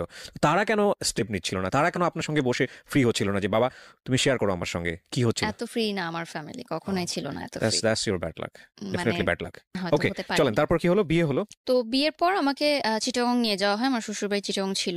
তো আমি না এত ফাস্ট সবকিছু হয়েছে, আমি না বুঝতে পারিনি যে বিয়েটা কি জিনিস বা কি হয়েছে, আমার লাইফে কি চেঞ্জটা এসেছে। তো আমার প্রথম তখন আমার ফিল হয়েছে যে যখন আমার বাসার সামনে দিয়ে গাড়িটা চলে যাচ্ছে চিটাগং এর উদ্দেশ্যে, তখন আমার বুকে একটা মোচড় লাগে যে আমি তো আমার বাসায় ঢুকছি না। আমি কেন অন্য কোথাও চলে ওই যাচ্ছি। গলিতে ঢুকছি না? আমি সোজা কেন চলে যাচ্ছি? মানে আমার মনে হচ্ছে যে আমি এটা কি করলাম? মানে তখন আমি ফার্স্ট বুঝতে পেরেছি যে আমার লাইফ চেঞ্জ হয়ে গেছে। তো চিটাগং যাওয়ার পর আমাদের আ ভালো সময় কাটে। কিন্তু একটা বিষয় যে তার পরিবার আমাকে কিন্তু মেনে নেয়নি কখনো। কিন্তু তার মানে আমার হাসব্যান্ডের ফ্যামিলি, মানে আমার শ্বশুরবাড়ি চেয়েছিল যে তাদের পছন্দের কোনো মেয়ের সাথেই তার বিয়েটা হোক, এবং তাদের ফ্যামিলিতে এরকম মানে প্রাইভেট ইউনিভার্সিটিতে পড়াশোনা করে, নাচ করে, হিজাব পরে না, এরকম মেয়ে আসলে তারা কখনোই মানে তাদের মেন্টালি অ্যাকসেপ্ট করেনি। পছন্দনীয় ছিল না। তাদের পছন্দ ছিল যে এরকম ইন্টার পাস করা কোনো মেয়ে ঘরে থাকবে, ঘরে কাজ করবে, হিজাব পরবে, বোরখা পরবে। আরো ১০টা ফ্যামিলি যেরকম চিন্তা করে, মিডল ক্লাস ফ্যামিলি, তাদের পার্সপেক্টিভ থেকে ইটস ওকে।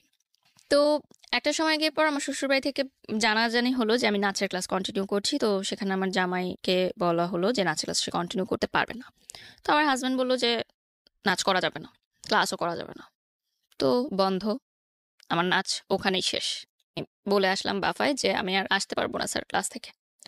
আমার গুরুজির কথা এখানে আমি স্মরণ করব, শ্রদ্ধেয় আমিরুল মনি স্যার। উনি আমাকে যথেষ্ট সাপোর্ট করেছেন সব সময়, মানে একদম প্রথম থেকে। মানে নাচের জীবনটা আমার এতটা কষ্ট ছিল যে শেখার চেষ্টা থাকলেও আমার এত বাধা এসেছে যে আমি পরিপূর্ণভাবে শিক্ষাটা নিতে পারিনি নাচের ব্যাপারে। মানে অনেক কিছু এখনো আমি তাল লয়গুলো ক্যাচ করতে পারি না। বাধা হয়ে তো আমার শিক্ষাটা হয়েছে। তো আমার যখন নাচ নিয়ে বাসায় প্রবলেম হচ্ছিল, তখন কিন্তু আমাকে বাসা থেকে, মানে বিয়ের আগের কথা বলছি, আমি এটা অ্যাড করছি যে তখন কিন্তু আমাকে অফ করে দেওয়া হয়েছিল, নাচের প্রোগ্রামটা অফ করে দেওয়া হয়েছিল, নাচের ক্লাসটা। তখন আমি বাসায় না জানিয়ে নাচের ক্লাস করতে যেতাম, এবং আমার টিফিনের টাকা বাঁচিয়ে আমি বাফার ৩০০ টাকা ছিল তখন বেতন, সে ৩০০ টাকা দিতাম। আমি না খেয়ে থাকতাম, টিফিনের জন্য আমাদের যে টাকাটা দিত ওটা আমি বাঁচিয়ে রাখতাম নাচের ক্লাসে বেতনটা দেওয়ার জন্য। তো আমি যখন আমার ইন্টার পরীক্ষার আগের কথা বলছি, যে এসএসসিতে আমার রেজাল্ট অনেক খারাপ হয় ওই রিলেশনশিপের কারণে। তো ইন্টার সেকেন্ড ইয়ারের আগে আমার ফ্যামিলি থেকে বলে যে নাচটা এখন অফ রাখো, কারণ তোমার সামনে বোর্ড পরীক্ষা। বাট তখন আমি নাচটা কন্টিনিউ রাখি এবং আমি মানে কলেজ ড্রেস পরে আমি নাচের ক্লাসে যেতাম। মানে প্রাইভেট পড়ার নাম দিয়ে মিথ্যা কথা বলে যেতাম। তখন আমার গুরুজি আমাকে বলেছিলেন যে, "তুমি একদিন অনেক বড় কিছু করতে পারবা।" মানে এত নাচ শেখার জন্য যে এতটা ইচ্ছা, এটা আসলে সবার মধ্যে দেখা যায় না। তো ওই সময় যখন আমার নাচটা বন্ধ হয়ে গেল, তখন আমার গুরুজি বললেন যে, "ঠিক আছে, সমস্যা নাই। বিয়ে হয়েছে, সংসার করো। পরে কখনো নাচ শিখা আবার শুরু করো। নাচ শেখার তো কোনো বয়সের শেষ নাই। বাট হাসব্যান্ড যেটা বলে সেটা শোনা উচিত।" তো শেষ হয়ে গেল আমার নাচের লাইফ। শুধুমাত্র পড়াশোনা। তো একটা সময় গিয়ে দেখা গেল যে আমি অ্যাক্সিডেন্টালি কনসিভ করি ওকে। বিয়ের পরপরই। তো কনসিভ করার পর আমার মা বিয়ের আগেই বলে দিয়েছিল যে আমি বিয়ে দিচ্ছি তোমাকে, মানে আমার মেয়ের সাথে, কিন্তু আমার মেয়ের পড়াশোনায় কোনো হ্যাম্পার হওয়া যাবে না। যখন আমি দেখলাম যে আমি কনসিভ করেছি অ্যাক্সিডেন্টলি, তখন আমার হাজব্যান্ড বলল যে এখন যদি আমি মানে কনসিভ করি তাহলে তো আমার সেমিস্টারটা ড্রপ পড়বে, তার মানে আমার পড়াশোনা কিন্তু একদমই হুম। স্টপ হয়ে যাচ্ছে। তো উনি ডিসাইড করলেন যে আমরা বাচ্চাটা রাখবো না। এটা হুম। আমার সিদ্ধান্ত ছিল না, কারণ ওই সময় আমি কিন্তু ইমোশনাল ছিলাম এবং আমি কিন্তু রাখতে চেয়েছিলাম বাচ্চাটা। তো সে বলল যে আমরা এটা নিব না, কারণ তোমার মা আমাকে অনেক আশা করে তোমাকে দিয়েছে। সো আমি যদি এখন তার কথাটা না রাখি, এটা ভালো দেখায় না, আর আমি এখনো প্রিপেয়ার্ড না। তো ওই বয়সে যখন আমি ফার্স্ট প্রেগনেন্ট হলাম, সেদিন থেকে প্রথম আমি আমার এক্স বয়ফ্রেন্ডকে ফোন দেওয়াটা অফ করে দিই। আচ্ছা। কারণ আমার ভেতরে একটা অন্যরকম একটা ফিলিংস কাজ করা শুরু করে। আম মানে কিছুদিন, জাস্ট ১ সপ্তাহ আমরা সময় নিয়েছিলাম ভাবার যে আমরা এটা কি করব। হুম।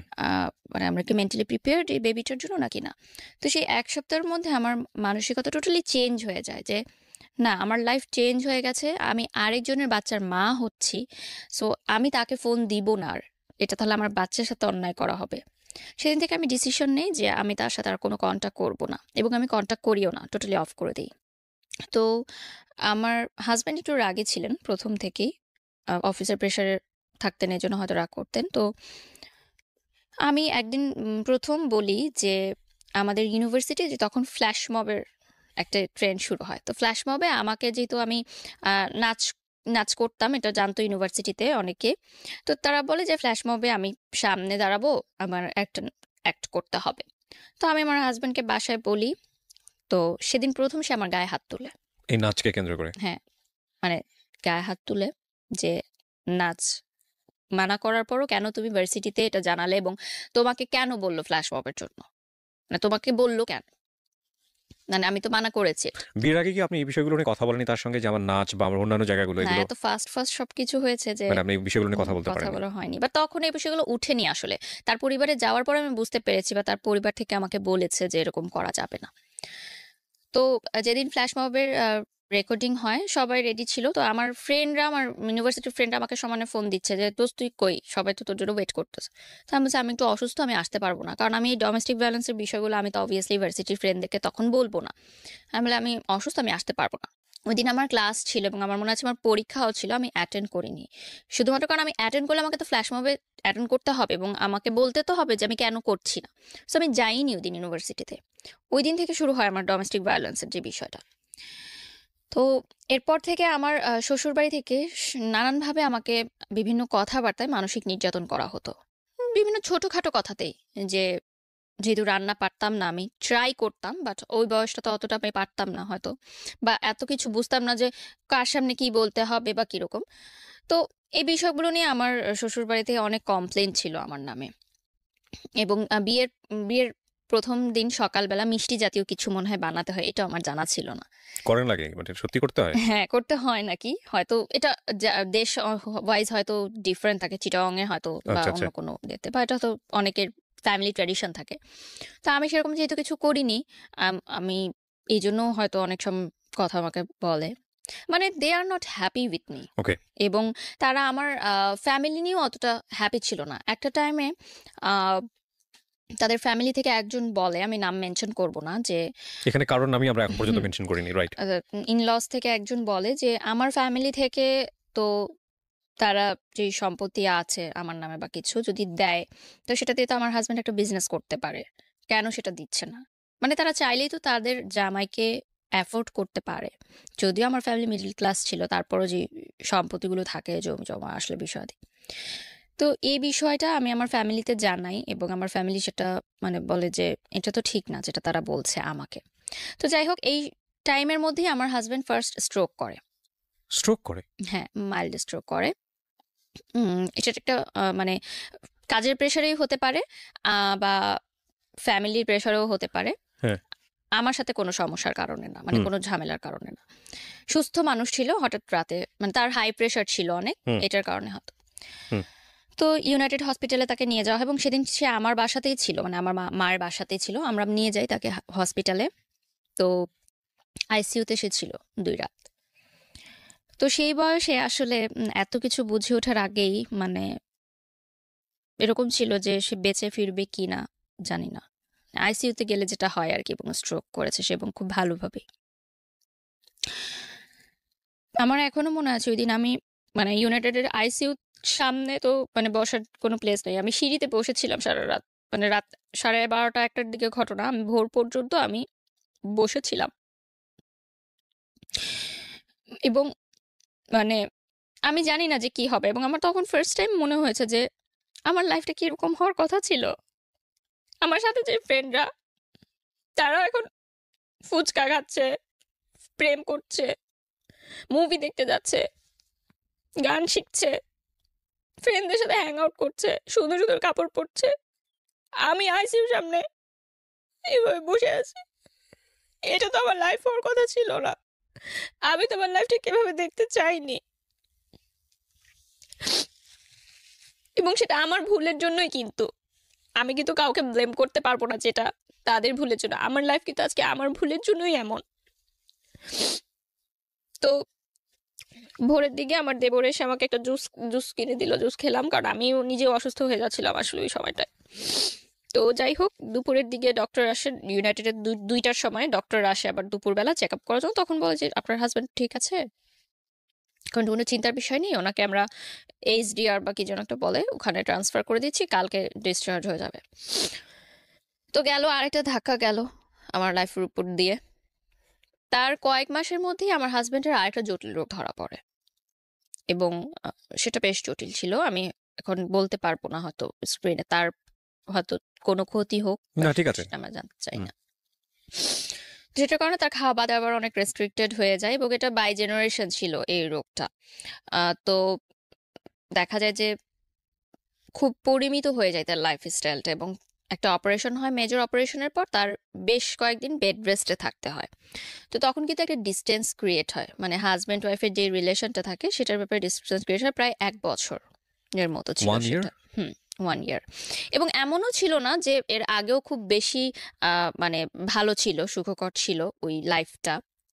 তারপরও 1 বছরের ডিস্টেন্স আমার মনে হয় যে অনেক কিছু চেঞ্জ হয়, কারণ একটা হাজবেন্ড ডেফিনেটলি ওয়াইফের মেন্টালিটি তো মধ্যে চেঞ্জ হওয়াটাই স্বাভাবিক। এটা খুবই ইম্পর্টেন্ট। তো ইভেন যদি বন্ডেজটা না থাকে। হ্যাঁ, See, বন্ডিস্ট আমি একটা মানুষের সঙ্গে স্টে করতেছি, একই হোয়াট ফর বিছানায় ঘুমাচ্ছি। না হোয়াট ফর রিজনটা কি? আপনি যদি একটা মানুষের সঙ্গে স্টে করেন, ওই মানুষটার পারপাস আপনি সার্ভ করতেছেন, ইটস আ রিলেশনশিপ, লাইক সে আপনার কিন্তু সম্পর্কের জায়গা থেকে হাজব্যান্ড, কিন্তু এই মানুষটার আপনি পারপাসই ছিল এই মানুষটার কাছে আসা যে আমি এক ধরনের রিমেডি চাই আমার পাস্ট লাইফে। ইট ইজ নট মানে অ্যাকচুয়ালি কাজ করতেছে না। সেকেন্ড হচ্ছে যে ওখানে গিয়েও আপনি আপনার জায়গা থেকে যেটা চেয়েছিলেন সেভাবে হচ্ছে না, হ্যাপি না। থার্ডলি হলো যে সম্পর্কের জায়গাটা, স্বামী স্ত্রী যে সম্পর্কের জায়গাটা, ইট ইজ নট সাউন্ড। এখন সব কিছু মিলায়ে দ্য এম ইজ জিরো, মানে ultimately next day is zero. তাহলে আমি এই মানুষের সঙ্গে স্টে কেন করছি? মানে তাকে আমি তো ভালোবাসি না। সো দেখেন সম্পর্কটা কতটা জটিল জায়গায় চলে গেছে। হ্যাঁ, তারপরে মানে সে সময় মনে হয়েছে যে that was a wrong decision, যে আমার এই বয়সে বিয়ে করলাম, একজনকে ভুলার জন্য আরেকজনের উপর নির্ভরশীল হলাম এবং তাকেও আমি ভালোবাসতে পারছি না। তো আপনি যখন এই রিলেশন মানে হাজব্যান্ড থাকা অবস্থায় আপনার এক্স বয়ফ্রেন্ডকে ফোন দিচ্ছিলেন, এক্স বয়ফ্রেন্ড তো আপনার জায়গা থেকে আমি বলতে পারি না, কারণ তখন আপনি তাকে লাভ করে চলেছেন, বাট তার জায়গা থেকে কি সেটাও আমরা জানি না। সো ও কি বলতো? ও কি বলতো যে তুমি সংসার করো ঠিক মতো, এটাই বলতো, বা ও বলতো না যে ব্যাক করো বা না ওরকম কোনো না কিছু? কখনোই না। তখন ওর সাথে ওই মেয়েটার সম্পর্ক কি কেমন এখানে চলছিল? একটা টুইস্ট আছে, যে মেয়েটার কারণে আমাকে ছেড়ে গেছিল, আমার বিয়ের পরপরই সেই মেয়েটা একটা প্রবাসী ছেলেকে বিয়ে করে মানে বিদেশে চলে যায়। তারপরেও এই ছেলেটা আপনার বিয়ের পরে আপনাকে না। আর কোনো প্রকার মানে সে কখনো কল করতো না? না, তার জায়গাতে সে কিন্তু আমার সেও কাছে কিন্তু কষ্ট পেয়েছে। হ্যাঁ কষ্ট তার পেয়েছে, রিলেশন ব্রেকআপ কিন্তু হওয়ার আপনার ধরেন এই কষ্টের জায়গাটা থেকে কিছুটা রেমেডি চাইলে আপনাকে নক দিতে পারতো, অ্যাডভান্টেজ নিতে নিতে পারতো। পারতো, কিন্তু সে সেটা নেয়নি। কারণ তখনও কিন্তু আমি উইক ছিলাম ইমোশনালি তার জন্য, বাট সে Definitely. চেয়েছে যে আমার সংসারটা নষ্ট না হোক, দ্যাটস ওয়াই। ডেফিনেটলি অনেক শেখার আছে আজকের এই গল্প থেকে, বিলিভ মি। বলেন তারপর। তারপরে যেটা হয় যে ওই বয়সটায় না এত কিছু আমি বুঝতাম না যে হার্টের পেশেন্টকে কিভাবে ট্রিট করতে হয় বা এই ধরনের জটিল রোগের পেশেন্টকে কিভাবে ট্রিট করতে হয়। তো যাই হোক, তারপর একটা সময় সিদ্ধান্ত হলো যে আমরা আলাদা থাকবো, মানে আমার ভাসুরের বাসায় একসাথে না থেকে আমরা আলাদা থাকবো, কারণ ওখানে রুমেরও সংকট ছিল এবং তার ছেলেমেয়েরা বড় হয়ে যাচ্ছিল। আমার হাজবেন্ডের এরকম প্রবলেম ছিল, জটিল রোগ ছিল। তো আমরা চেঞ্জ করে নতুন বাসা নিব। তখন আমার হাজবেন্ড বলে যে একা কোনো বাসায় তোমাকে রেখে আমি মানে অফিসে যাব, সেটা আমার জন্য টেনশন হয়। তো আমার মায়ের বাড়িতেই আমরা একটা ফ্ল্যাটে ভাড়া থাকতাম। বাট আমার মা বাবা কখনোই সেই ভাড়াটা নেননি। ওকে। মানে এলাকার মানুষ হয়তো বুঝতো যে ঘর জামাই, কিন্তু আসলে সেইটা না। আমার মা নিতেন না, কারণ মা জানতেন যে খুবই লিমিটেড আয় তার, সো এখানে ভাড়াটা কিভাবে নিবে, আমারই তো সন্তান থাকছে। বাট আমার রান্না আলাদা হতো এবং মা আমার পার্সোনাল লাইফে কোনো ইন্টারফেয়ার করতো না, মানে আমি আমার সংসার একদম টোটালি আলাদাই করতাম। আমার মা আমার মার মতো ছিলেন। তো ডোমেস্টিক ভায়োলেন্স কিন্তু কন্টিনিউ তখনও। সে একটু সন্দেহপ্রবণ ছিল। মানে আমি যে ইউনিভার্সিটিতে যেতাম, আমার মানে ছেলের বন্ধু ছিল না, কিন্তু আমার গ্রুপ স্টাডিজের কারণে প্রাইভেট ইউনিভার্সিটি যেটা হয় যে গ্রুপ করে দেওয়া হয় এবং আমাদের কিন্তু কন্ট্যাক্ট করতে হয় ফেসবুকে বা থ্রুতে। পড়াশোনার কাজেও কিছু ছেলেদের সাথে আমার কথা বলতে হয়, সেটাও তার অতটা পছন্দ ছিল না এবং শ্বশুরবাড়িরও পছন্দ ছিল না যে আমার ছেলেদের সাথে পরিচয় থাকে। তো ওই যে আমার বয়ফ্রেন্ডের একটা বেস্ট ফ্রেন্ড ছিল, যার কথা বলছিলাম, তার সাথে কিন্তু আমার কন্টিনিউ সম্পর্ক, কারণ সে আমাকে একটা সময় হেল্প করেছে ইনফরমেশনগুলো দিয়ে। সো তার প্রতি আমি কৃতজ্ঞ। তো সে মালয়েশিয়াতে পড়াশোনা করতে চলে যায় হায়ার স্টাডির জন্য, গ্র্যাজুয়েশনের জন্য। তো সে এত বছর পর মালয়েশিয়া থেকে যখন ব্যাক করে, সে বলে যে আমরা চলো দেখা করি।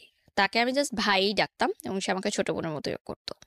তো তার সাথে দেখা হয় এত বছর পর, মনে হয় যে আমি মন খুলে কথা বলতে পারছি, আমার কথাগুলো বলতে পারছি। যদি আমার কোনো ফ্রেন্ড ছিল না, আমি বারবার এই কথাটা মেনশন করছি যে ফ্রেন্ড থাকলে হয়তো আমি অনেক কিছু শেয়ার করতে পারতাম এবং অনেক ভুলগুলো আমি শুধরাতে পারতাম, যেহেতু আমি প্রচুর ইন্ট্রোভার্ট ছিলাম। এবং কলেজ চেঞ্জ হওয়ার কারণে আর আমার সব ফ্রেন্ডরা ইডেনে ভর্তি হয়, আইইউবিতে কেউ ভর্তি হয় না। সো নতুন পরিবেশের কারণে ওটা ফ্রেন্ডশিপটা অতভাবে গড়ে ওঠেনি।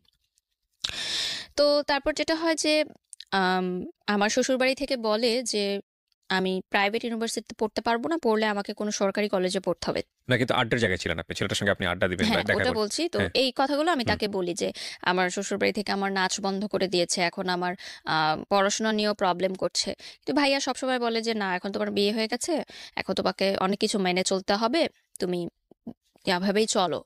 দেখো তোমার শ্বশুরবাড়ি যেভাবে বলে অ্যাডজাস্ট করে চলো, অ্যাডজাস্ট করেই চলতে হয়, সব মেয়েদেরই ভাবে চলতে হয়। উনি সবসময় আমাকে বুঝাতো। তো উনি আমাকে কিছু চকলেট দেয়, মানে বিদেশ থেকে আসলে তো চকলেটই গিফট নিয়ে আসে। তো আমি যখন বাসায় এসে আমার হাজবেন্ডকে বলি যে উনি এসেছিল আমাকে চকলেট গিফট করেছে, তখন ওই যে ডোমেস্টিক ভায়োলেন্স শিকার হই আমি। তো এটা না আমার কাছে মনে হচ্ছিল যে এটা কেন হচ্ছে, এটা তো আসলে হওয়ার না। আপনার বাবা মা আপনার গায়ে হাত তুলতো কখনো? ওই যে প্রেম করার কারণে তুলেছে, এছাড়া কখনো তুলতেন। আমার বাবা কখনো তুলেননি, মা তুলতেন। সেটা কিন্তু আমার দোষে, ঠিক আছে, বাট ওরকম না। কিন্তু পরবর্তীতে কিন্তু সন্তান কিন্তু সন্তানই, সবাই ছোটবেলায় মার খেয়েছে বাবা মার হাতে। ওইটা কিন্তু ডোমেস্টিক ভায়োলেন্সের পর্যায়ে পড়ে না, যদি না এক্সট্রিম হয় তখন আমরা সেটাকে কিন্তু বলতে কজ পারি। কি ছিল? মানে আপনি ওনার সঙ্গে দেখা করেছেন এই হ্যাঁ, কারণে? দেখা করেছি এই জন্য। সন্দেহ করতো আপনাকে? সন্দেহপ্রবণ ছিল। কারণ আমি ছোট ছিলাম তার চেয়ে বয়সে, এই জন্য হয়তো। এবং আমার তখন ফেসবুকে প্রচুর ছেলেরা আমাকে নক দিত, কারণ আমাকে দেখে বোঝা যেত না যে আমি ম্যারিড। এবং ইউনিভার্সিটিতেও ছেলেরা নক দিত, কারণ ওই বয়সটায় আসলে আমি যে ম্যারিড ওরকম একটা লুকও আমার ছিল না আসলে যে আমি ম্যারিড। তো সব দিক থেকে সমস্যা বলছিল যে আমি পড়াশোনা করতে পারবো না, আমি ইউনিভার্সিটি যেতে পারবো না, কারণ ইউনিভার্সিটি গেলেই আমি দেখা যাবে বাইরে যাচ্ছি। মানে এটা আপনার বাড়িতে বসেই এই ঘটনা? কিন্তু আমার মা বাবা বা ফ্যামিলিকে আমি কখনো এগুলো বুঝতে দিইনি। মানে এই জায়গাগুলোতে ইন্টারফেয়ার করতে দেননি যে Even আমার আমি সংসারের জীবনে? আমার যে প্রেগনেন্সির ব্যাপারটাও কিন্তু আমার বাসায় এখনো জানে না। আমি বলবো যে মানসিকভাবেও অনেক আমাকে হ্যারাস করা হতো। আমার শ্বশুরবাড়ির লোকজনদের নানান মন্তব্যে আমি প্রচুর কষ্ট পেতাম মানসিকভাবে। সেই কথাগুলো আমি এখন হয়তো বলবো না, কারণ তাদের একটা সোশ্যাল স্ট্যাটাস আছে, বাট খুবই কষ্টদায়ক অ্যাকচুয়ালি ব্যাপারগুলো। বোথ সাইড থেকে বিষয়টা ম্যাচ ছিল না। আম, তো যেটা হয় যে একটা সময় পর আমার মনে হয় যে তার সন্দেহ প্রবণতাটা অনেক বেড়ে গেছে এবং সে কোনো কিছু সহজভাবে নিতে পারছে না। ইন দ্য মিড টাইম আমি সোশ্যাল মিডিয়াতে কিছু গার্লস গ্রুপ থাকে না, তখন সেই গার্লস গ্রুপে আমার ছবি পোস্ট করতাম, আমার শ্বশুরবাড়ির ছবি পোস্ট করতাম, হাজব্যান্ডের, এবং কী রান্না করলাম ডেলি রান্নার ছবিগুলো পোস্ট করতাম। তো খুব ভালো রেসপন্স আসতো, হাজার হাজার লাইক কমেন্ট আসতো। মেয়েরা আমাকে খুব পছন্দ করতো যে মেয়েদের এখন এরকমও স্বপ্ন থাকে যে বিয়ে করে লাইফ সংসার সেট করবে, কারণ মেয়েদের তো অনেক ধরনের গোল থাকে। বাট আমি আমার সংসার, হাজব্যান্ড সব কিছু নিয়ে হ্যাপি থাকার চেষ্টা করতাম, মানে সোশ্যাল মিডিয়াতে যেটা আমি দেখাতাম। তো সবাই আমাকে খুব প্রেস করতো। তো এর মধ্যে একজন আমাকে নক দেয় যে আপু আমার একটা নতুন পেজ আছে। তখন নতুন নতুন কিন্তু মেয়েরা বিজনেস স্টার্ট করে, যে ফেসবুকে লাইভ করে, জামা কাপড় বিক্রি করে। এখন এটা খুবই অ্যাভেলেবল, বাট যে সময়ের কথা বলছি 2014-15 কথা, তখন মাত্র শুরু হলো। তো আমারই পরিচিত একটা মেয়ে ইউনিভার্সিটির, ও আমাকে বলে যে আমার কয়েকটা শাড়ি আর ড্রেস আছে, তুমি পরে একটু ছবি তুলে দিবে। ওটাও কিন্তু তেমন ফটোশ্যুট না যে স্টুডিওতে গিয়ে হবে, বাসায় ঘরোয়াভাবে ও মোবাইলেই কিছু ছবি তুলবে, জাস্ট ওর বাসায় একটা সুন্দর টেরাস আছে ওখানে। তো আমি আমার হাজব্যান্ডকে বলি যে আমি এরকম করতে চাই। সে বলে যে না, ফটোশ্যুট তো করা যাবে না, মানে মিডিয়া রিলেটেড কোনো কাজই করা যাবে না। তো ওই মেয়েটা আমাকে অনেক রিকোয়েস্ট করে। তো আমি বলি যে আচ্ছা ঠিক আছে, আমি ছবিটা তুলবো, বাট এই যে ছবিটা বেশি জায়গায় তুমি প্রকাশ করো না, কারণ আমার হাজব্যান্ড জানে না। তো আমি যাই, ইউনিভার্সিটি শেষ হওয়ার পর আমি ছবিগুলো তুলি, এবং আমার মনে হয় কি যে আমি হয়তো কাজটা শেষ করে বাসায় এসে যদি তাকে বলি তাহলে হয়তো জিনিসটা ইজি হয়ে যাবে। আর বিষয়টা তো এমন না যে খুব মানে বিলবোর্ড হয়ে যাচ্ছে আমার, আমি টেলিভিশনে চলে আসছি। এটা জাস্ট একটা অনলাইন পেজের জন্য, এবং সেই পেজটা জাস্ট নতুন একটা পেজ, জাস্ট ছবিগুলো দেওয়ার জন্য। তো ওর বাসায় যাই আমি, ও আমার 2টা শাড়ি 2টা ড্রেস পরে ছবি তুলে, ওর মোবাইলেই তুলে রুমের মধ্যে। তো ছবিগুলো পাবলিশ হওয়ারও প্রায় কয়েক সপ্তাহ পর ইয়া হয়, তার কোন এক কলিগ যে ছবিটার স্ক্রিনশট তাকে দেয়। তো ইন দ্য মিড টাইম আমি বলেছি যে আমার একটা ফ্রেন্ডের এরকম ড্রেস দিয়েছিল, আমি পরে ছবি তুলেছি। তো সে অতটা ইয়া করেনি যে ঠিক আছে, মানে ফটোশ্যুট টাইপ এটা বলিনি। তারপর যখন তার কলিগরা একটা ছবি দিল, তারপর যে সেম ডোমেস্টিক ভায়োলেন্স। তো আমার কথা হচ্ছে যে আমি তো খারাপ কিছু করিনি, আমি তো অন্যায় কিছু করিনি, আর আমাকে কেন এরকম মানে ফেস করতে হবে? সবই তো আমি স্যাক্রিফাইস করলাম, সবই তো করলাম, নাচটাও ছেড়ে দিলাম, তাহলে কেন এই ছোট ছোট বিষয়গুলো আমাকে দেওয়া হচ্ছে? ইন্টারেস্টিং না বিষয়টা, মানে সে প্রথম কথা হচ্ছে মানে আপনার জায়গা থেকে আপনি যেভাবে বলছেন যে সমস্ত কিছু জেনে শুনেই আপনাকে বিয়েটা করেছে, 1। 2 নম্বর হচ্ছে যে আলটিমেটলি আপনি যেটা বললেন যে 14 বছর বয়সের ডিফারেন্স ছিল, সো আপনাকে সে কোনো না কোনোভাবে হ্যান্ডেল করতে পারবে এই সিচুয়েশনগুলোতে। সেখানে আপনাকে আমার যেটা মনে হয় খুব কমন সেন্সের জায়গা থেকে ফুল লিবার্টি দিয়ে ধীরে ধীরে বুঝিয়ে তার মতো করে গড়ে নেওয়া, সেই জায়গাটা না করে বরং ইম্পোজ করছে, হ্যাঁ, এবং চাপাচাপি করছে, তখন তো আর বিষয়টা মানে কষ্টটা আরও বেড়ে যাওয়ার কথা, তাই না, সব দিক থেকেই। একদিন এরকম হচ্ছিল, তো আমার মা সামহাও এই ফ্ল্যাটে আসে হয়তো আমাদেরকে ডাকতে। তো গেটটা খোলা ছিল, তো সে দেখে যে আমার হাজব্যান্ড এটা করছে, গায়ে হাত তুলছে। ওই দিনই আর কি সেপারেশনটা হয় আমাদের। ও, আমার মা বলে যে হোয়াট ইজ দিস, মানে ওই দিন আমার ফার্স্ট আমার মা দেখে যেগুলো হচ্ছে ঘরের ভিতর, বাট সে জানে না। তো আমার মা বলে যে তুমি বের হয়ে যাও বাসা থেকে। মানে স্বাভাবিকভাবে একটা মা কখনোই এটা দেখতে পারবে না যে তার সন্তান এরকম কিছু একটা হ্যারাসের শিকার হচ্ছে, সে বলতে পারছে না। তো আমার হাজব্যান্ড বলে যে সংসার করবো না, তো চলে যায়। সেদিন প্রথম সেপারেশনটা শুরু হয়, মানে রোজার আগ দিয়ে এই ঘটনাটা। তো আমি ভাবি যে ঠিক আছে, রাগ হয়েছে, আবার ফিরে আসবে। তখনও পর্যন্ত কিন্তু ডিভোর্স বা সেপারেশন এই ধরনের কোনো কিছুই আমার মাথায় নেই, আমার ফ্যামিলির মাথায় নেই, কারণ বিয়ে হয়ে গেছে তো হয়ে গেছে, এখানে আর কোনো সেকেন্ড থটস নাই।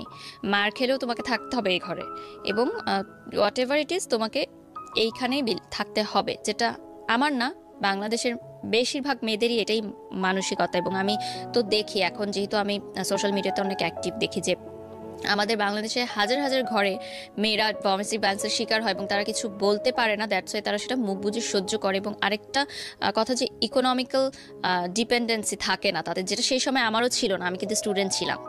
আমার হাজব্যান্ড যখন চলে যায়, আমার বাসায় আমার এখনও মনে আছে যে আমার ড্রয়ার খুলে দেখে আমি 10 টাকার নোট আছে শুধুমাত্র, আর কোনো টাকা নেই আমার কাছে, এবং আমার তো কোনো ইনকাম নাই সেই মুহূর্তে। আর একটা মেয়ে হচ্ছে হাজব্যান্ডের চলে যাওয়ার পর বাবা মার কাছে মানে টাকা চাওয়াটা যে কতটা কষ্টের, মানে ওটার চেয়ে ভালো হয় যে 2টা মাটি ফাঁক হয়ে যাক, আমি নিচে চলে যাই। মানে যারা এইটার কখনো সম্মুখীন হয়েছেন তারা হয়তো বুঝতে পারবেন, এখন হয়তো ভাবছে যে মা বাবার কাছে তো টাকা চাওয়াই যায়, কিন্তু সংসার ভেঙে আমি কিন্তু আরেকজনের বাসায় চলে গেছি এবং মেয়েরা কিন্তু পরের ঘরের হয় সবসময়। সেই ঘরটা ভেঙে যখন আমি আসি তখন কিন্তু আমার বাবা মার কাছে টাকা চাওয়াটা কিন্তু এতটা ইজি না কারোর জন্য। যদি সেটাই হতো তাহলে কিন্তু আমাদের বাংলাদেশের মেয়েরা বা সারা বিশ্বে যারা হ্যারাসমেন্টের শিকার হচ্ছে তারা কিন্তু প্রতিবাদ করতো, যদিও এখন অনেক বেড়েছে এটা, বাট তারপরে মিডল ক্লাস বা লোয়ার মিডল ক্লাস ওরা এখনো পারে না, শুধুমাত্র তাদের ইকোনমিক্যাল সাপোর্টটা নাই বলে। তো সেপারেশনের পর সে আমার সাথে কোনো কন্ট্যাক্ট করে না, দিনের পর দিন চলে যায়, মাসের পর মাস চলে যায়, সে কোনো কন্ট্যাক্ট করে না। এবং আমি কিন্তু স্টিল ওই ফ্ল্যাটে আছি এবং আমি ট্রমাটাইজড হয়ে গেছি একা থাকতে থাকতে, কারণ আমি একা থাকতে খুব ভয় পেতাম ছোটবেলা থেকে। আমি আমার ভাইয়ের সাথে শেয়ারের রুমে থাকতাম বা বিয়ের পর কখনোই আমার হাজব্যান্ডের থেকে আলাদা আমি থাকিনি। সো হঠাৎ করে ওই ফ্ল্যাটে একা থাকাটা কিন্তু আমার জন্য একটা খুব মানসিক চাপ, ট্রমাটাইজড হয়ে গেছি আমি। সো আমার মা আমাকে 1 মাস পর নিয়ে আসলো তার ফ্ল্যাটে, যে ওখানে থাকার দরকার নেই, ফ্ল্যাটটা তালা দিয়ে দাও, দরকার নেই ওখানে থাকা, সে আসলে আবার তুমি করো। তো আমি তার সাথে প্রচুর কন্ট্যাক্ট করার ট্রাই করি, প্রতিদিনই কন্ট্যাক্ট করার ট্রাই করি, বাট না সে আমার ফোন ধরে, না মেসেজের রিপ্লাই দেয়। ইভেন তার ফ্যামিলি মেম্বার্সরাও একটা মানুষ আমাকে ফোন দেয়নি, আমার ফ্যামিলিকে ফোন দেয়নি। মানে জিনিসটা খুব অবাক না? কেউ বললে হয়তো বিশ্বাস করবে না যে একটা স্বামী স্ত্রীর ঝগড়া হলে কিন্তু শ্বশুরবাড়ি থেকে আগে ফোনটা আসে যে কি হয়েছে তোমাদের, আমাদেরকে বলো, কি সমস্যার সমাধান করি আমরা, বা না করি কি হবে। আমার মাও খুব অবাক হয়েছে ওই সময় যে একটা মানুষ পর্যন্ত ফোন দিল না আমাদেরকে, যে এত বড় একটা ঘটনা হয়ে গেল। এবং আমি আমার দেবরের কাছ থেকে জানতে পেরেছি যে সে তাদের সাথেই আছে ওই বাসাতেই, এবং তারা এরকম একটা পরিকল্পনা করছে তাকে সেকেন্ড ম্যারেজ দেওয়ার, মানে আরেকটা বিয়ে দেওয়ার তাদের পছন্দের মেয়ের সাথে, যেহেতু তারা আমাকে পছন্দ করতেন না। আমার সাথে কিন্তু তখন ডিভোর্স হয়নি, সেপারেশন চলছে। তো আমার মাই ফোন দিল, যেহেতু আমরা মেয়ে পক্ষ, আমরাই ফোন দিলাম, ঠিক আছে, যে তাও সংসারটা টিকুক। তো আমার ননাসের সাথে কথা হয় বা ভাবির সাথে কথা হয়, তারা বলে যে এটা তার ব্যাপার পার্সোনাল, আমরা নো কমেন্টস। তাদের কোনো কমেন্টস নাই এই বিষয়ে, তাদের কিছু বলার নাই, এই বিষয়টা নিয়ে তাদের কিছু বলার নাই, এটা যা ডিসিশন হবে সে দিবে। তো আমার বাবা মা ফার্স্ট থেকেই আমাদের মানে বিয়ের পর থেকেই মানে বিষয়টা কেমন যেন মেনে নিতে পারতো না। আমার মা হয়তো বুঝতো, আমাকে বলতো না যে আই এম নট হ্যাপি। ওই চেহারার একটা গ্লো থাকে না বিয়ের পর যে আসে মেয়েদের, ওই জিনিসটা না আমার কখনো আসেনি। তো আমার মা সামহাও বুঝতে পারতো যে I am not happy, but সে আমাকে কখনো ডাইরেক্ট হয়তো প্রশ্ন করতো না। শুধু একদিনই প্রশ্ন করেছিল যে আমি অনেকদিন পর শ্বশুরবাড়ি থেকে এসেছিলাম, আমার মানে পুরো আমি কালো হয়ে গেছিলাম। তখন আমার মা জিজ্ঞাসা করেছিল যে তুমি রোদ্রে কোথাও যাও যে এত কালো হলো? তা আমি বলছিলাম যে আমার কাপড়গুলো আমি রোদে দিতে চাই, মানে বালতি ভরে কাপড় রোদে দিতে যেতাম। তো কড়া রোদের কারণে আমার স্কিন পুড়ে যেত, আমার আবার সান লাগলে তাড়াতাড়ি স্কিন পুড়ে যায়। তো তখন আমার মা জাস্ট একটা কথা বলেছিল যে আমি চাইনি আমার মেয়ের জীবনটা এরকম হোক। মানে এই জন্য তো সে আমাকে পড়াশোনা শিখায়নি আসলে। হ্যাঁ, অবভিয়াসলি উইথ ডিউ রেসপেক্ট, বাসার কাজ যারা করে ইটস ওকে, বাট শুধুমাত্রই যে এইটাই হবে আমার জীবন সেটা সে কখনো চায়। যেহেতু সে একজন কলেজের প্রফেসর, একটি স্বনামধন্য কলেজের প্রফেসর, আমার বাবা বুয়েট থেকে পাশ করা আর্কিটেক্ট। সো আমাদের ফ্যামিলি ব্যাকগ্রাউন্ড কিন্তু ওরকম না যে আমার চাচা ডাক্তার ছিলেন একজন, আমার অন্য চাচা প্রাইভেট টেলিকোম্পানিতে জব করেন, মানে সবাই খুব হাই পজিশনে আছেন। সেই জায়গা থেকে আমি এরকম হলাম। তো তারপরে যেটা হয় যে সেপারেশনের সময়টা আমার খুবই খারাপ কাটে এবং রোজার মাস চলে আসে। তো আমি বলি ঠিক আছে, আমি তো জানি আমার হাজব্যান্ড ওই বাসায় আছে, আমি ইফতার নিয়ে যাবো তার জন্য। ইফতারি নিয়ে গেলে আমাকে তো ইফতার করাবে, তখন আমি ইফতারের পর তাকে খুলে বলবো সব কিছু, যে কী সমস্যা, ঠিক আছে তুমি যেভাবে চাও আমি সেভাবেই হবো। এবং আমি ডিসাইড করলাম যে ঠিক আছে আমি বোরখা পরবো, আমি হিজাব পরবো, তাও আমার সংসারটা টিকুক। আমি হিজাব পরবো, বোরখা পরবো, দরকার হলে আমি পড়াশোনাও করবো না, আমার দরকার নেই পড়াশোনা করার, আমার এভাবে লাইফ চলছে চলুক, আমি করব, সংসার টিকাবো আমি। তারপরে নিচে যখন গেলাম আমার শ্বশুর বাড়িতে, আমাকে ঢুকতে দিল না বাসায়। তো আমি দারোয়ানকে ইফতারের ভাটিগুলো দিয়ে আমি তার পাশের গুলিতেই ছিলাম, যে হয়তো আমাকে ফোন দিবে, অ্যাটলিস্ট আজানের আগে তো ফোন দিবেই। কারণ আমরা মানে একটা আননোন পার্সনও যদি ইফতারের সময় আপনার দরজায় আসে, আপনি কি করবেন? তাকে ইফতারি করতে দিবেন, সে যতই খারাপ মানুষ হোক না কেন। আপনি তাকে 1 গ্লাস পানি দিবেন, ইফতার করতে দিবেন রোজা ভাঙার জন্য। মানে এখনো এই যে রমজান মাস চলছে, আমার রোজা রেখে বলতে খুব কষ্ট হচ্ছে, তারপরও বলছি যে রোজার মাসটা আসলেই আমার একদম ভালো লাগে না। সবাই বলে যে সবাই অপেক্ষা করে মাসের জন্য, কিন্তু এই মাসটা আসলেই আমি ভালো থাকতে পারি না। আমার এখনো মনে পড়ে যে উত্তরা হাই স্কুলের উল্টা দিকে যে ফুটপাথটা আছে উত্তরাতে, আমার শ্বশুর বাড়ি ওই সেক্টরে ছিল। আজান দিচ্ছে, আমি তখনও বসা, আমি ফোনের অপেক্ষায় যে আমাকে ফোন করবে, ফোন করেনি। আমি ওখানে বসা, আমার কাছে পানিও নাই, সব দোকানপাট, ওখানে কোন দোকানপাট ছিল না। তো ওই যে বিনামূল্যে ইফতার বিতরণ করে না, তারা এসে আমাকে একটা প্যাকেট দিয়ে গেল এবং তারা গাড়ি দিয়ে যাচ্ছিল, প্যাকেটটা ছুঁড়ে দিয়েছে, আমাকে এসে দেয়ও নি এমন। সো দ্যাট টাইম আমার মনে হয়েছে যে আমার লাইফ কোন পর্যায়ে চলে গেছে, যে আমি রাস্তায় বসে আছি, আমাকে ইফতারের প্যাকেট ছুঁড়ে দিয়ে চলে গেল। মানে আমি কি ভিখারির পর্যায়ে চলে গেলাম? আমার জীবনটা তাহলে কোথায় গেল? এবং আমার হাজবেন্ড, যার সাথে আমি 3-3.5 বছর সংসার করেছি, তার কি একটু বাদলো না যে আমি ইফতারটা করেছি কিনা, পানিটা খেয়েছি কিনা? মানে কি এমন হলো যে এতটা নিষ্ঠুর হয়ে যায় একটা মানুষ? তো আমি জাস্ট পানির বোতল থেকে পানি খাই, আমি ইফতারটা খাই না, আমি চলে যাই বাসায়। বাসায় গিয়ে আমি আমার মাকে বলি যে হ্যাঁ আমি ইফতার করেছি। আমি কিন্তু এগুলো বলি না, বললে আমার মা সেটা নিতে পারবেন না। আমি না ছোটবেলা থেকে সবসময় চেয়েছি যে আমার প্রবলেমগুলো আমার মধ্যেই থাকুক, কারণ আমি ছোট থেকে দেখেছি আমার মা অনেক কষ্ট করে আমাদেরকে আয় করে, চাকরি করে, টিউশনি করে আমার ভাইকে আমাকে বড় করেছে, এবং যৌথ পরিবার ছিল, অনেক মানুষ ছিল, সবার মধ্যে থেকে আমাদেরকে ভালো রেখেছেন। তা আমি চাইনি যে এক্সট্রা কোনো হ্যারাসমেন্ট, মানে তাকে হোক, তার কোনো চিন্তা হোক আমাকে নিয়ে এক্সট্রা। এই জন্য আমি তাকে কখনো এগুলো শেয়ার করতাম না। তো তারপরে আমি তাকে ফোন দিয়ে বলি যে আমি কি অপরাধ করলাম যে এরকম হয়ে যাচ্ছে। ইন দ্য মিড টাইম আমার স্কুল, মানে ইউনিভার্সিটির একটা ফ্রেন্ড আছে, ও চিটাগংয়ের ছেলে ছিল। আমার শ্বশুর বাড়ি যেহেতু চিটাগংয়ে, ও আমাকে বলে যে দোস্ত, আমার কেন যেন মনে হচ্ছে এখানে বিষয়টা একটু অন্যরকম। হ্যাঁ, আমার মনে হয় কি, তুই তো বিয়ের আগে কখনো ওনার সম্পর্কে কোনো মানে হিস্ট্রি জানিসনি। একটা বিয়ের আগে অ্যারেঞ্জ ম্যারেজে ছেলে বা মেয়ের হিস্ট্রি কিন্তু জানাটা খুবই ইম্পর্টেন্ট, যে সে পাস্টে কি ছিল বা কি। সে ফুল পড়াশোনা চিটাগংয়ে করেছে, তারপর ঢাকায় এসে সে চাকরি করতো। সে আমাকে বলে যে আচ্ছা তুই আমাকে একটু ওনার ইউনিভার্সিটির ঠিকানাটা দে, আমি ওই ব্যাচের যে ছেলে মেয়েরা ছিল তাদের কাছ থেকে একটু ইনফরমেশন নেই যে আসলে সে কেমন মানুষ ছিল, মানে হঠাৎ কি এমন হলো এরকম। একটা অবাক ঘটনা আমি জানতে পারি যে তার আগেও একটা বিয়ে হয়েছিল। মানে এটা তার সেকেন্ড ম্যারেজ ছিল, যেটা সে আমার কাছে গোপন করেছিল। এবং ওই ইউনিভার্সিটিতে ওই ব্যাচের সবাই এটা জানে, এবং চিটাগংয়ে সবাই জানতো যে সে ম্যারিড, ওই মেয়েটার কথা। এবং ওই মেয়েটার কথা আমিও জানতাম। সে আমাকে বলছিল যে তার এক্স গার্লফ্রেন্ড, তার সাথে জাস্ট প্রেম ছিল ইউনিভার্সিটি লাইফে, সেটা পরে ভেঙে গেছে, কিন্তু সেটা যে বিয়ে পর্যন্ত গড়িয়েছে সেটা আমাকে কিন্তু সে বলেনি। এটা আপনি শুনলেন চারপাশ থেকে, কিন্তু প্রমাণ কি পেলেন? প্রমাণ আসলে কি, আমার মাকে যখন আমি এই ঘটনাগুলো বললাম, এবং আমার ওই ফ্রেন্ডও এসে বললো যে আন্টি আমি এগুলো ইনফরমেশন পেয়েছি তার কাছ থেকে। এবং আমাকে যে মেয়েটার নাম বলেছিল, আমি কিন্তু ওই ফ্রেন্ডকে নামটা বলিনি, যে আমি বলছি তুই জাস্ট ইনফরমেশন নে। ও ইনফরমেশনটা নিয়ে কিন্তু সেম নামটাই আমাকে বললো। তখন কিন্তু আমি যোগসূত্রটা মিলেছি যে ঠিক আছে, কারণ আমি নামটা তাকে ইচ্ছা করে বলিনি, যে আমি জানতে চাইছি যে সেদিক থেকে কি খবরটা আসে। ওরা যেহেতু চিটাগংয়ের স্থানীয় ছিল, তো চেনা জানা ছিল ওর। তো আমার ননাসকে ফোন করে যখন আমার মা বললেন যে এরকম একটা ঘটনা শুনলাম, চিটাগংয়ের লোকে মুখে মানুষ বলছে, সে এত উত্তেজিত হয়ে গেল আমার মার সাথে, এবং মানে এত বাজে ব্যবহার করলো, আমার মা টোটালি অবাক হয়ে গেল। এবং সে বললো যে আচ্ছা, আমার মেয়ের নামে যদি আজকে কেউ কোনো কথা বলতো, আমি কিন্তু হেসে ঠান্ডা মাথায় কথাটা উড়িয়ে দিতাম। আপনি যত উত্তেজিত হয়ে গেলেন, সেটা থেকে আমি আপনার উত্তরটা পেয়ে গেছি যে ঘটনাটা সত্য না মিথ্যা।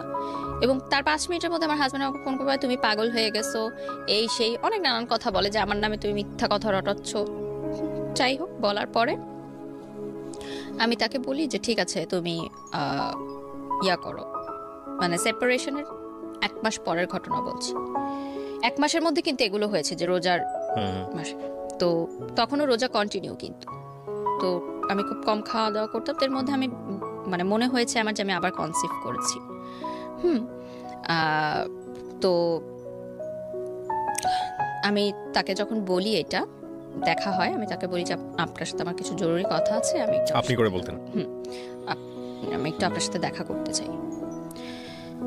তো ওই যে বলতাম যে হাজব্যান্ড ওয়াইফের যে সম্পর্কটা, ওটা প্রায় ছিল না বললেই চলে, বাট একদমই টোটালি ছিল না সেটা তো না। তো কনসেপ্ট যখন আমি করি, তখন আমি চিন্তা করি যে এটা আমার মনে হয় আমার হাজব্যান্ডকে জানানো দরকার, যে মানে ডাউট করছি, তখনও শিওর না। তো সে আমাকে এত মানে খারাপ একটা কথা বলে, যে মানে সে আমাকে বলে যে এই বাচ্চাটা আমার না, এটা হয়তো অন্য কারো। মানে ওই কথাটা আমাকে এতটা হিট করে, সেই মুহূর্তেই আমি ডিসিশন নেই যে আমি এই সংসার আর করবো না। তার আগ মুহূর্ত পর্যন্ত কিন্তু আমি এই ডিসিশনটা নেইনি, কিন্তু আমার মনে হয়েছে যে আমার চরিত্র নিয়ে যখন সে কথা বলেছে, তার মানে সে আমাকে ওরকমই মনে করে। মানে সন্দেহের জায়গাটা কোথায় চলে গেছে যে সেটা মনে করছে যে আমার পেটে যে বাচ্চা আছে সেটা তার না, এটা অন্য কারো। তো যাই হোক, সামহাও 1 সপ্তাহ পর আমি জানতে পারি যে না, আমি কনসিভ করি, রোজায় আমি কম খেয়েছি, হয়তো এই জন্য হয়তো আমার সার্কুলেটর অফ ছিল, তারপর আমার সেটা ঠিক হয়ে যায়। ও ওকে। মানে আই ওয়াজ নট প্রেগনেন্ট, মানে আমি ডাউট করেছিলাম। এ থেকে কিন্তু আমার একটা সুবিধা হয়েছে যে আমি জানতে পেরেছি যে তার কি ধারণাটা আমার সম্পর্কে। এবং সে আমাকে মানে আরেকটা কথা বলেছে যে তুমি কি দিয়েছো আমাকে, লাইফ নাথিং, মানে আমি তাকে কিছুই দেইনি। সম্পর্কের শেষ পর্যায়ে এসে এই জিনিসগুলো খুব কমন। হ্যাঁ, কিছুই এই দেইনি। যোগ বিয়োগ হিসাবগুলো খুব কমন। আমার মনে আছে তারপর প্রায় 5-6 মাস আমি ঘর থেকে বের হইনি, একটা 4 দেয়ালের ঘরেই আমি ছিলাম। এবং মানে আমি জানতাম না যে সূর্য কখন উঠছে, সূর্য কখন ডুবলো, দিনের কোনো হিসাব থাকতো না আমার। মানে আমি এতটা মানসিকভাবে ভেঙে পড়লাম যে প্রথম যাকে ভালোবাসলাম তাকেও পেলাম না, সেই ভালোবাসা ভুলার জন্য যে বিয়েটা করলাম সেটাও আমার টিকলো না। তো এত বছর ধরে, মানে 23 ইয়ার্স তখন আমার মানে হবে, আমি নো অ্যাচিভমেন্ট, আমার কোনো ইনকাম নাই। ওই টাইমটায় কিন্তু আমার ফ্রেন্ডরা অলরেডি ভার্সিটি কমপ্লিট করে মানে অ্যাটলিস্ট কিছু একটা করছে, পার্ট টাইম বা কিছু। আমি সিদ্ধান্ত নিই যে না, এভাবে 5 মাস থাকার পর আমার মনে হয় যে আমি খুব মেন্টালি ডিপ্রেস, আমি ব্রোক ডাউন, এবং আমাকে মুভ অন করতে হবে। তো আমার যে মালয়েশিয়াতে যে আমার ভাইয়া ছিলেন, উনি আমাকে বললেন যে, এবং আমার ফ্যামিলি থেকেও বললেন যে তুমি বিদেশে চলে যাও পড়াশোনা করতে, it will be better for you, মানে মাস্টার্স করতে। কারণ আমার রিলেটিভসরা বাংলাদেশে যেরকম হয়, রিলেটিভদের হাজারো প্রশ্ন, কি হয়েছে, মেয়ে কেন এখনো বাপের বাড়িতে থাকে, হাজবেন্ড কোথায়, নিজের ঘরে খাবার নাই, অন্যের অন্য জিনিস নিয়ে টানা ফ্যামিলি প্রোগ্রামে কেন অ্যাটেন্ড করছে না, হাজবেন্ড ওয়াইফ সহ এভরিথিং। অ্যান্ড আমরা যেহেতু স্থানীয় ছিলাম, সো বুঝতো যে আমার হাজবেন্ড আর বাসায় আসে না এই বাসায়। সো এলাকার মধ্যেও কিন্তু একটা কথাবার্তা শুরু হয়ে গেছিল যে মনে হয় মেয়ের তালাক হয়ে গেছে। তখনও কিন্তু স্টিল আমার ডিভোর্স হয়নি। তো সেই সময়টা আমি চিন্তা করলাম যে আমার হাতে কোনো টাকা নেই, আমি কি করব। তো আমার বললাম যে স্কলারশিপ আমি পেতাম। তো আমার লাস্ট স্কলারশিপে যে টাকাটা, আমাকে 3,500 করে টাকা দেওয়া হতো বোর্ড থেকে, সেই টাকাটা আমি তুললাম। তোলার পর আমি মনে করলাম যে আমার মাই বললো আমার ফ্যামিলি থেকে যে নাচের ক্লাসটা আবার কন্টিনিউ করতে। এটা কি মানে তখনও ডিভোর্স হয়নি? না, সেপারেশন চলছে। ওকে। কারণ এভাবে ঘরে থাকলে তো আমি পাগল হয়ে যাব। আর তখন আমার ভার্সিটি কিন্তু সেমিস্টার শেষ, জাস্ট থিসিস পেপার বাকি, ওটা কিন্তু বাসায় বসেই করতে হচ্ছে আমার। তো নাচের ক্লাস কন্টিনিউ শুরু করলাম। শুরু করার পর তখন আর্নিংটাই আমার কাছে মেইন ছিল। তো বিদেশে যাব পড়ালেখা করতে, এরকম একটা প্রিপারেশন নিলাম। মালয়েশিয়াতে যাব, স্টুডেন্ট ভিসা প্রসেসিং করতে বেশ কিছু টাইম লাগে। সেই টাইমের মধ্যে আমি নাচটা শুরু করি আবার, এবং ফটোশ্যুটও শুরু করি। যে কাজগুলো আমি এর আগে না করে দিয়েছিলাম সেগুলো শুরু করি। একটা কথা এখানে মেনশন করা জরুরি যে সেই সময় মিডিয়ায় কাজ করাটা ইম্পর্টেন্ট ছিল না, আমার জন্য ইম্পর্টেন্ট ছিল টাকাটা।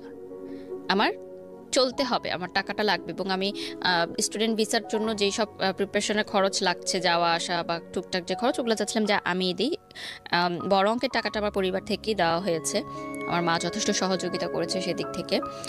তো আমার সেই সময় আমি এমনও দিন গেছে যে 500 টাকার জন্য আমি নাচ করেছি, আমি 1000 টাকার জন্য 20টা শাড়ি পরেছি। মানে that time quality was not a matter, work was not a matter, remuneration was just a number for me. That time আমার বিজি থাকতে হবে, which is very important, যে বিজি থাকলে আমি ভুলে থাকতে পারবো সবকিছু, এবং আমার আর্নিংও হচ্ছে। সো আমি দেখলাম ভালো, সবাই অনেক ভালো রেসপন্স করছে আমাকে, আমার নাচ নিয়ে ভালো রেসপন্স করছে, শ্যুট নিয়ে ভালো রেসপন্স করছে, আমি ভালো কাজের অফার পাচ্ছি। অবশ্যই অনেক বাজে প্রস্তাবের সম্মুখীন আমার হতে হয়েছে যখন একটা নতুন মেয়ে মিডিয়াতে কাজ শুরু করে, যে কোনো সেক্টর, আমি শুধু মিডিয়ার দোষ দিব না। অনেকে সেটার মানে বাজে ফায়দা নিতে চায়, যেটাকে বলে হয়তো তারা মিডিয়া রিলেটেডও না, কিন্তু মিথ্যা প্রলোভন দেখায়, সেই প্রলোভনে অনেক মেয়ে ফাঁদে পা দিয়ে দেয়। সেটা আমি অনেকভাবে কাটিয়েছি, কারণ এর আগে আমি জীবনে অনেক কিছু দেখে এসেছি, তো আমি খুব বুঝতে পারতাম জিনিসগুলো। তো এরপর আমার নতুন জীবন শুরু হয় মালয়েশিয়াতে। আমি মালয়েশিয়া চলে যাই পড়ালেখা করতে, মাস্টার্স করতে মিডিয়া অ্যান্ড কমিউনিকেশন নিয়ে। আমার যে ভাইয়াটা ছিল, আমি ডর্মে উঠে গিয়ে আমাদের ইউনিভার্সিটির, আর যেহেতু নতুন দেশ, কিছু চিনি না, সো অবভিয়াসলি উনি হাতে ধরে সবকিছু চিনায়, মালয়েশিয়ার প্রতিটা রাস্তা, রোড, পড়াশোনা কিভাবে করতে হবে। এই ভাইয়াটা কি মানে আপনার এক্স বয়ফ্রেন্ডের best friend, still now best friend ছিল, বাট তাকে নিয়ে আমার কোনো কথা হতো না। জাস্ট জানতাম হ্যাঁ সে ভালো আছে, তার এখনো বিয়ে হয়নি, সে ভালো আছে এবং সে লয়ার হয়ে গেছে। এখানে একটা টুইস্ট হচ্ছে যে মালয়েশিয়াতে যাওয়ার আগে, স্টুডেন্ট ভিসা নেওয়ার আগে, যখন আমি এয়ারপোর্টটা পার হব, আমার কিন্তু পাসপোর্টে আমি মানে সিঙ্গেল করেছিলাম পাসপোর্টটা, সো তার আগে আমার ডিভোর্স দেওয়াটা জরুরি ছিল। আমার ডিভোর্সের লিগ্যাল লয়ার ছিল আমার এক্স বয়ফ্রেন্ড, কারণ দ্যাট টাইম আমি কাউকে চিনতাম না, মানে কোনো লয়ার চিনতাম না, এবং আমি ফ্যামিলিতে বলিনি যে আমি ডিভোর্স সাইন করছি, কারণ আমার ফ্যামিলি বলেছে যে তুমি ডিভোর্স দিও না যতক্ষণ না পর্যন্ত ছেলে ডিভোর্স দেয়। এবং একটা কথা যে আমার দেনমোহর কাবিননামা কোনো টাকাই আমার শ্বশুরবাড়ি বা আমার হাজব্যান্ড পরিশোধ করেনি। যাই হোক, ওইটা আলাদা একটা চ্যাপ্টার। কিন্তু আমার কাছে এখানে সবচেয়ে বড় টুইস্টের জায়গাটা হচ্ছে আপনার এক্স বয়ফ্রেন্ড। তো এক্স বয়ফ্রেন্ড কি মানে প্রফেশনালিজমের জায়গা থেকে, প্রফেশনালিজমের জায়গা থেকে বলেছে, প্রফেশনালিজমের জায়গা থেকে, কিন্তু সে উইদাউট ফ্রি আমাকে কাজটা করে দিয়েছে। ডিভোর্স পেপারস সব রেডি করতে যে টাকাটা লাগে সেটা আমাকে সে ফ্রি করে দিয়েছে, এবং সে অনেকটা গিলটি ফিল থেকে এই কাজটা করেছে হয়তো, কারণ সে সবই তো জানে যে কি কারণে আমি বিয়েটা হয়েছে এবং কি কারণে আমার সংসারটা ভেঙেছে। এবং সে আপনি কি এগুলো শেয়ার করতেন তার সঙ্গে, মানে শেয়ারের মতো জায়গা কি তৈরি তার হয়েছিল? বেস্ট ফ্রেন্ডের সাথে শেয়ার করতাম, তো তার সে বেস্ট ফ্রেন্ড তার মাধ্যমে জানতো। তো আমাকে, যেহেতু আমার হাতে তখন কোনো টাকা ছিল না, তো ভাইয়া বলে যে তুমি ওর মাধ্যমে করাও এটা, তাহলে তোমার কোনো টাকা খরচ হবে না, আমি ওকে বলে দিচ্ছি, ও সমস্ত কাগজপত্র রেডি করে তোমার বাসায় দিয়ে যাবে, আমাকে কোর্টেও যেতে হবে না, অন্য কোনো লয়ার সেট করলে হয়তো আমাকে কোর্টে যেতে হতো বা কিছু করতে হতো। তো আমার বাসার কাছেই সে একটা রেস্টুরেন্টে নিয়ে আসে ডিভোর্স পেপার, তো আমি সাইন করে দিই। আমি অনেক কান্না করি সেদিন, মানে সে আমার চোখের দিকে তাকাতে পারছিল না, সে জাস্ট বলছিল তাড়াতাড়ি সাইন করো, আমার কাজ আছে, আমার যেতে হবে।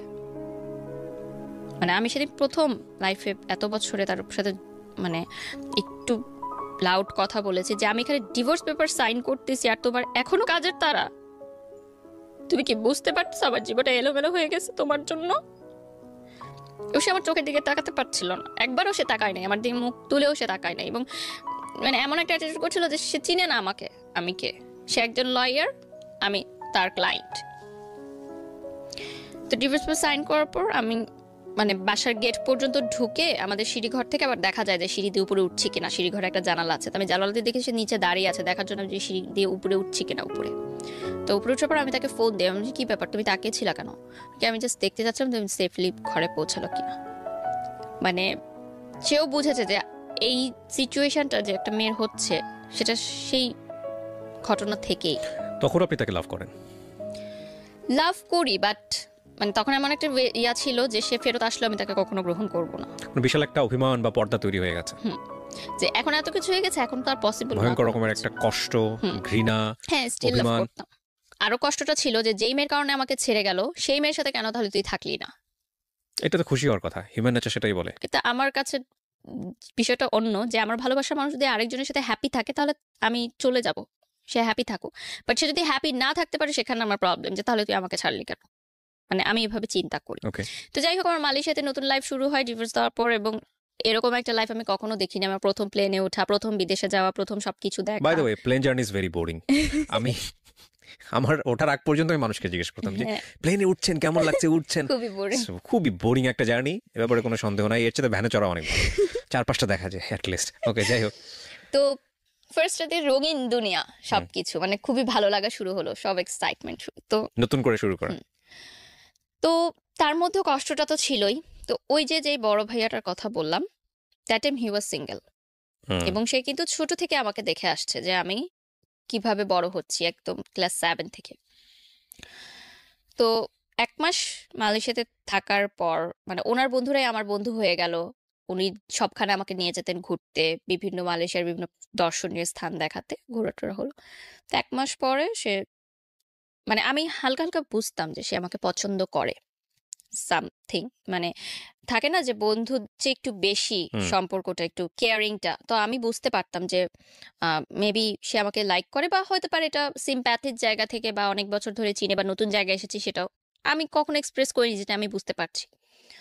তো মালয়েশিয়াতে যে টুইন টাওয়ার আছে, ওই টুইন টাওয়ারের সামনে সে একদিন রাতে আমাকে প্রপোজ করে যে আমি চাই না তুমি আর কষ্ট পাও, আমি চাই যে আমরা যেহেতু 10 বছর হয়ে গেছে তখন একসাথে আছি, সেটা যে হিসাবেই হোক, আমি চাই যে আমরা একসাথে থাকি বাকিটা জীবন। সেদিন আমার কিন্তু প্রথম টুইন টাওয়ার দেখতে যাওয়া মালয়েশিয়াতে, এবং ওই দিনই প্রপোজটা করে, এবং সে আমাকে বলে যে আমি এতদিন করিনি, আমি ওয়েট করছিলাম যে কবে টুইন টাওয়ার সামনে আসবে, এটাকে নিয়ে সামনে করবো। তো আমার কাছে মনে হয় কি সেই সময় যে ভালোবাসা, বিয়ে এগুলো কোনো ব্যাপার না, ওনার সাথে যেহেতু আমার আন্ডারস্ট্যান্ডিং লেভেলটা অনেক ভালো ছিল, এবং 10 বছর একটা মানুষকে চিনি, তো আমার মনে হয়েছে যে ঠিক আছে, এখন ফ্রেন্ডশিপটাই না হয় আমার লাইফের হয়ে গেল। ওকে, ফাইন। মানে আপনার জায়গা থেকে সিগন্যালটা ছিল ইয়েস। ইয়েস ছিল, বাট আমি বলেছি যে আমরা একসাথে ফ্রেন্ডদের মতোই থাকবো, ঠিক আছে, রিলেশন থাকবে, বাট পরবর্তীতে আমরা দেখবো যেটা মানে বিয়ে করব আমরা, বাট এখন ফ্রেন্ড হিসেবে থাকবো। অ্যান্ড ফ্রেন্ড হিসেবেই ছিলাম, কজ 10 বছরের বন্ধুত্ব কিন্তু মানে রাতারাতি হঠাৎ প্রেমের করে, সম্পর্কে যায় না। হ্যাঁ। সো আমাদের মধ্যে না ভালোবাসা চেয়ে বড় ছিল কি যে যে বন্ধুত্বের যে সম্পর্কটা হুম। এবং কমফোর্ট জোনটা এমন ছিল যে আমি আমার বাবা মার সাথে যেটা বলতে পারতাম না সেটা আমি ওনার সাথে বলতাম। তো দ্যাট টাইম আমি এতটা ব্রোকেন ছিলাম যে আমার মনে হয়েছে যে আমার কারো একটা হাত ধরা দরকার আমার বেঁচে থাকার জন্য। এবং সে আমাকে অনেক ভালোভাবে বুঝতো, লাইক আমি যদি মানে চুপও থাকতাম, কিছু নাও বলতাম, সে বলে দিত যে এখন ওর কফি খেতে ইচ্ছা করছে বা এখন ও পাস্তা খাবে, মানে আমি কিছু বলার আগেই সেটা বলে দিত। তো এই জিনিসটা আমাকে অনেক অবাক করতো যে একটা মানুষ এত ভালোভাবে কিভাবে আমাকে রিড করতে পারে। তো শুরু হলো আমার আরেকটা নতুন অধ্যায় লাইফের। সেই সময় সিকিউরিটিও কিন্তু একটা বড় ব্যাপার ছিল, নতুন দেশ নতুন জায়গা হুম। সবকিছু মিলে এই পড়াশোনার হেল্পের ব্যাপারে, এবং একটা পার্ট টাইম জবও করতাম আমি ইনকামের জন্য। তো সবকিছু মিলে ওই সময় আমার দাদি মারা গেলেন। এবং আমার মনে আছে ফ্লাইটের আগের দিন আমার দাদি বলছিলেন, অনেক কান্নাকাটি করছিলেন যে যেও না মা, যেও না, যেও না দাদু, যেও না। তো বলছি কেন যাবো না, কেন, আমি তো আবার আসবো, কে যদি এটাই শেষ দেখা হয়। তখন আমি বলছি কেন এরকম কথা বলো, এরকম কথা কেন বলো, আমি তো আবার আসবো, আর মালয়েশিয়া তো কাছেই, আমি সেমিস্টার ব্রেকেই চলে আসবো। তো সে যখন মারা যায় আমার পাসপোর্টটা ইউনিভার্সিটির কাছে ছিল, যারা বিদেশে পড়াশোনা করতে গেছেন তারা হয়তো জানেন যে কিছুদিন 15 দিন ওই ইউনিভার্সিটির কাছে পাসপোর্টটা জমা রাখতে হয়। সো আমি কিন্তু বাংলাদেশে যেতে পারিনি, আমার দাদিকে আমার শেষবারের মতো আমি দেখতে পারিনি। তো ওই জায়গাটা আমাকে খুব কষ্ট দেয় যে আজকে যদি আমার দাদি না হয় আমার অন্য কেউ হতো, তাহলেও তো আমি যেতে পারতাম না। তাহলে এটা কোন জীবনে আমি আসলাম, যে আল্লাহ না করুক যদি আজকে আরো কোনো বিপদ হতো তাও তো আমি যেতে পারতাম না। আর আমি পাসপোর্টটা ভার্সিটি থেকে চেয়ে নিয়ে এসে যখন ফ্লাই করতাম ততক্ষণে তো অলরেডি জানাজা হুম। কমপ্লিট। তো যাই হোক, এই ধাক্কাটা খাওয়ার পর আমি পড়াশোনাও তেমন কিছু বুঝতে পারছিলাম না যে কি হচ্ছিল, কারণ পড়াশোনার পর একটা অনেক ব্রেকডাউন ছিল তো আমার, মানে আমার না মাথায় কিছু ঢুকছিল না পড়াশোনাটা আসলে। আর ওখানে তো ল্যাঙ্গুয়েজও একটু প্রবলেম হতো, আমার মালয় ইউনিভার্সিটি মানে যেটা ছিল ওখানে মালয় ভাষা টাইপ ইংলিশটাই বলতো, বাট একটু মালয় অ্যাকসেন্টে বলতো, আমি ইংলিশটাও তো ভালো বুঝতাম না। এবং আম, আমাদের দেশের সাথে ওই দেশের পড়াশোনার ডিফারেন্সটা অনেক হিউজ। যারা গ্র্যাজুয়েশন কমপ্লিট করে বাইরের দেশে মাস্টার্স করে তাদের জন্য একটু ইজি হয়, বাট যারা দেশ থেকে গ্র্যাজুয়েশন করে যায় তাদের কিন্তু অনেক বড় একটা ধাক্কা খেতে হয়। যারা আমার সাথে দেখছে তারা হয়তো রিলেট করতে পারবে, যাদের স্টাডি এক্সপিরিয়েন্স আছে। তো আমি ওই ধাক্কাটা খাই অনেক বড়। এবং ওখানে গিয়ে দেখি যে পড়াশোনাটা অনেক ম্যাথ, অনেক হিউজ, এবং নিজেকেই সবকিছু করতে হবে। টিচার তোমাকে এসে পড়িয়ে দিবে না। প্রাইভেট ভার্সিটিতে কি হতো, টিচাররা তোমাকে এসে পড়িয়ে দিত, এই কয়েকটা স্লাইড নাও পড়ো, এটাই এক্সাম হবে। ওরকম ছিল না, ওখানে ওপেন বুক এক্সাম হতো। I was like totally blank. এবং আমি এতটা মেন্টালি শকড ছিলাম সবকিছু নিয়ে যে পড়াটা মাথায় ঢুকছিলই না আমার কোনোভাবে। মানে আমি রাতে চিৎকার করে কাঁদতাম যে আমি পড়তে চাই না। এবং life was so lonely there, family নাই। আমি খুব ঘর কোনো মেয়ে ছিলাম, ডর্মে ছিলাম। খাবারের বুঝতাম না কি খাবার অর্ডার করতাম, ভালো মানে টেস্ট নাই, আবার চেঞ্জ করতাম, আবার অর্ডার করতাম। মানে এগুলো আমার মাথায় এতটা বেশি প্রেশার নিচ্ছিল যে আমি আর নিতে পারছিলাম না। আমি একটা বাচ্চাদের হোস্টেলে চাকরি করতাম ওখানে, বাচ্চাদের দেখাশোনা করার জন্য ছোট সেটা 2 মাস করেছি, তারপর সেটাও আমি আর কন্টিনিউ করতে পারিনি। আমার আমার কোনো কিছুতেই আমার মন বসছিল না টোটালি রূপে। সো আমার তখন প্রেজেন্ট যে বয়ফ্রেন্ড ছিলেন, ও বলল যে তুমি একটু বাংলাদেশে যাও। বয়ফ্রেন্ড বলতে আলটিমেটলি ফ্রেন্ড, হুম, বন্ধু। বাংলাদেশে যাও, একটু ব্রেক নাও, ইউ নিড আ ব্রেক, এবং তুমি একটু কাউন্সিলিং করাও। সেই সময় আমি বাংলাদেশে এসে প্রাভা হেলথ কেয়ার সেন্টারে 1 মাস আমি কাউন্সিলিং করাই। তো বাংলাদেশে আসার পর আমি মিডিয়াতেও কাজ করা শুরু করি, এবং ট্রিটমেন্ট নেওয়ার পর একটু ঠিক আছে সুস্থ হই। তো যেটা হয় যে আমি বলি যে ঠিক আছে এখন আমি আর মালয়েশিয়া ফেরত যেতে চাই না, আমি মাস্টার্স ড্রপ আউট, মাস্টার্স করতে চাই না, আর আমি পড়াশোনা করতে চাই না, আমি লাইফে সেটেলমেন্ট চাই। এবং আমি আমার ফ্যামিলি থেকে বলে যে স্বাভাবিকভাবেই তখন যে বয়সটা আমার ছিল, মানে 25-এর আগে বলছি, যে 24 বছরের কথা বলছি, মানে 1 বছর বা তার 1.5 বছর আগের কথা। আমি বলি যে আমি কমিটমেন্ট চাই, বাসায় বলো বিয়ের জন্য, কারণ আমি চাই না যে সেকেন্ড টাইম আমার বিয়ে নিয়ে কোনো প্রবলেম হবে, এবং যদি বিয়ে পর্যন্ত না গায় আমি কন্টিনিউ করব না, এরকম আমার একটা থিঙ্কিং ছিল। তারপরও সে বলে যে ঠিক আছে আমি পরবর্তীতে মানিয়ে নিব, আমরা চালিয়ে যাই। তো মানিয়ে নেওয়ার বিষয়টা আসলে পরবর্তীতে আর সে মানিয়ে নেওয়াটা আমি দেখলাম যে তার কিন্তু তখন মাস্টার্স কমপ্লিট এবং সে অলরেডি ব্যবসা করছে। তার বাবার ব্যবসাটাই সে দেখে। এবং যেটা হলো যে একটা টাইমে আমি বুঝতে পারলাম যে সে আমার জন্য বিয়ে করতে পারছে না। তার বিয়েটা আটকে আছে শুধুমাত্র আমার জন্য। তার ফ্যামিলি থেকে বিয়ের চাপ দিচ্ছে। সে আমাকেও ছাড়তে পারছে না এবং একটা টাইমে গিয়ে আমি বুঝলাম যে এটা আসলে লাভ না। এটা আসলে সিম্প্যাথি ছিল। একটা করুণা ছিল। সে ছোট থেকে আমাকে যেভাবে দেখে এসেছে, তার একটা করুণার সৃষ্টি হয়েছে আমার জন্য যে সেই করুণা থেকে সে আমার সাথে রিলেশনে গেছে। That was not love. Same thing again. কারণ লাভের যেই সম্পর্কগুলো থাকে, বয়ফ্রেন্ড গার্লফ্রেন্ডের যে সম্পর্কটা থাকে সেটা ছিল না কিন্তু। হই হুল্লো পার্টি মাস্তি ফ্রেন্ড দোস্ত তুই ডাকতাম আমি তাকে। মানে একটা টাইম যাওয়ার পর আমি মনে হচ্ছে যে ওই ক্লাস 7 এর প্রেমটা কিন্তু আমি আর পাইনি। মানে ওই প্রেমটাই আমাকে নাড়া দেয় যে আমি তো প্রেম ওভাবেই করতে চেয়েছি যে তার বাসার সামনে দিয়ে গেলে আমার হার্টবিট বেশি হবে, তার নামটা শুনলে আমার মানে অস্থির লাগবে, তার জন্য আমি অলওয়েজ ওয়েট করব। আমি জানি না এই অসহ্য যন্ত্রণাগুলো মানুষ কেন এতটা পছন্দ করে। ভয়ঙ্কর যন্ত্রণাজনক তো জিনিস। মনে হলো যে এটা শুধু বন্ধুত্ব, হ্যাঁ। ফ্রেন্ডশিপ অ্যান্ড মানে একটা বলে না লাইক অ্যান্ড লাভের মধ্যে কিন্তু একটা খুব চিকুন একটা লাইন আছে। ওকে। সেই লাইনটা কিন্তু অনেকে বুঝতে পারে না। অনেকে লাইকটা কিন্তু লাভ মনে করে, বাট এটা কিন্তু পরবর্তীতে গিয়ে মানুষ রিয়েলাইজ করে যে টু থিংস আর ডিফারেন্ট এবং এটাকে এক করাটা কিন্তু বোকামি। কারণ লাইক নিয়ে আসলে বেশি দিন চলা যায় না। একটা মানুষকে পছন্দ করেন সেটা নিয়ে আসলে সংসার করা যায় না। তো সামহাও যেটা আমি বুঝতে পারলাম যে আমার তরফ থেকে এবং তার তরফ থেকেও জিনিসটা মিউচুয়ালি আন্ডারস্ট্যান্ডিং এ জিনিসটা হলো যে ঠিক আছে আমি অন্য জায়গায় ট্রাই করব, আমি অন্য জায়গায় বিয়ের জন্য দেখবো, তুমি তোমার বিয়ের জন্য দেখো। এর মধ্যে তার বাবা মার সাথে আমার একবার সিটিং হয়। তার বাবা মা আমাকে মানে বলে যে আমাদের ফ্যামিলিতে এরকম কোনো ইয়া নেই যে ডিভোর্সি মেয়ে আমরা বিয়ে দেওয়াই এবং তুমি একসময় নাচ করতে মিডিয়াতে কাজ করো, এখনো বিয়ের পর মিডিয়াতে কাজ করতে পারবে না, হিজাব পড়তে হবে এবং ডিভোর্সি ব্যাপারটা এটা গোপন রাখতে হবে ফ্যামিলির কাছ থেকে, যেটা পসিবল না আমার পক্ষে। কারণ সোশ্যাল মিডিয়ার যুগে কিন্তু এখন কোনো কিছু গোপন থাকে না।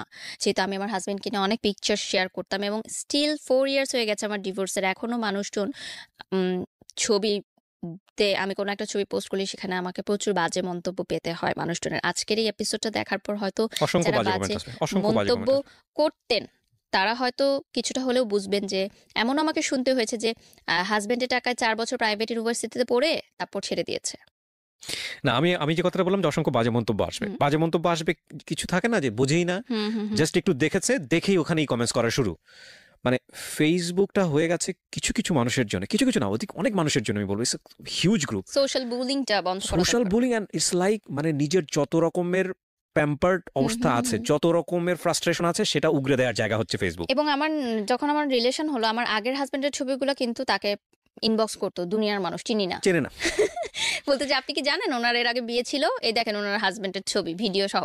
আমি আসলে কখনোই চাইনি যে আমার পরবর্তীতে যে দ্বিতীয় বিবাহটা হবে সেখানে আমি আমার অতীতটাকে গোপন রাখবো বা কিছু। আমি সবসময় চেয়েছি যে আমার অতীতটা মেনে নিয়ে এবং আমার ক্যারিয়ারটা মেনে নিয়ে, কারণ এর আগে আমি অনেকবার স্যাক্রিফাইস করেছি। সো এইবারও আমি চাইনি যে আমার স্যাক্রিফাইসটা হোক, কারণ আমি দেখেছি যে এই যে কালচার অ্যাক্টিভিটিস যে আমি শিখেছি ওইটার জন্যই কিন্তু আজকে আমি দাঁড়িয়ে আছি নিজের পায়ে, আমি 2 টাকা ইনকাম করতে পারছি। কারণ সেই সময় গ্র্যাজুয়েশন পাশ করে কেউ আমাকে চাকরি দিত না। এই দুনিয়াতে চাকরির বাজারটা এরকম যে এত সহজ না। আপনি কি করলেন ওই সময় যখন আপনারা ডিসিশন নিয়ে ফেললাম দুজন মিলে যে ঠিক যে আছে তুমি তোমার মতো নিজেরা ডিসিশন আমি আমার মতো, ডেট মোমেন্টটা এসে কি আপনি কোথাও জয়েন করলেন? মানে আপনি তো এখন কোথায় একটা টেলিভিশন হ্যাঁ, আমি চ্যানেলে, 2টো টেলিভিশন চ্যানেলে এখন প্রেজেন্টার দুটো হিসেবে টেলিভিশন আছি। চ্যানেলে আচ্ছা এবং আমি প্রফেশনালি মিডিয়াতে কাজ করছি করছেন। এবং আমার এখন মান্থলি ইনকাম আলহামদুলিল্লাহ অনেক ভালো, যেটা আমি এবং আমার ফ্যামিলি সাপোর্ট করতে পারি। ও ওয়াও জোস। তো আপনি বেসিক্যালি মডেলিং করছেন, জি, তারপরে হচ্ছে নাচ করছি। নাচ করছেন এবং প্রেজেন্টেশনে আছেন, জি। Lots of job. সো এটা নিজেকে সার্ভাইভ করার জন্য এনাফ আই থিংক। জি সো ফুললি মিডিয়া প্রফেশনাল। জি মিডিয়া কর্মী হিসেবেই আছি, যেহেতু আমি মাস্টার্স ড্রপ আউট, সো আমার মাস্টার্স করার আর সুযোগ হয়নি। এবং আহ, এই ডিসিশন নেওয়ার পর আমি বেশ কয়েকটা জায়গায় বিয়ের জন্য বলেছি আমার ফ্যামিলিগতভাবে বা আমি। সবাই ছবি দেখে খুব আগ্রহ দেখায় আমার, খুব সুন্দর দেখতে, ঠিক আছে।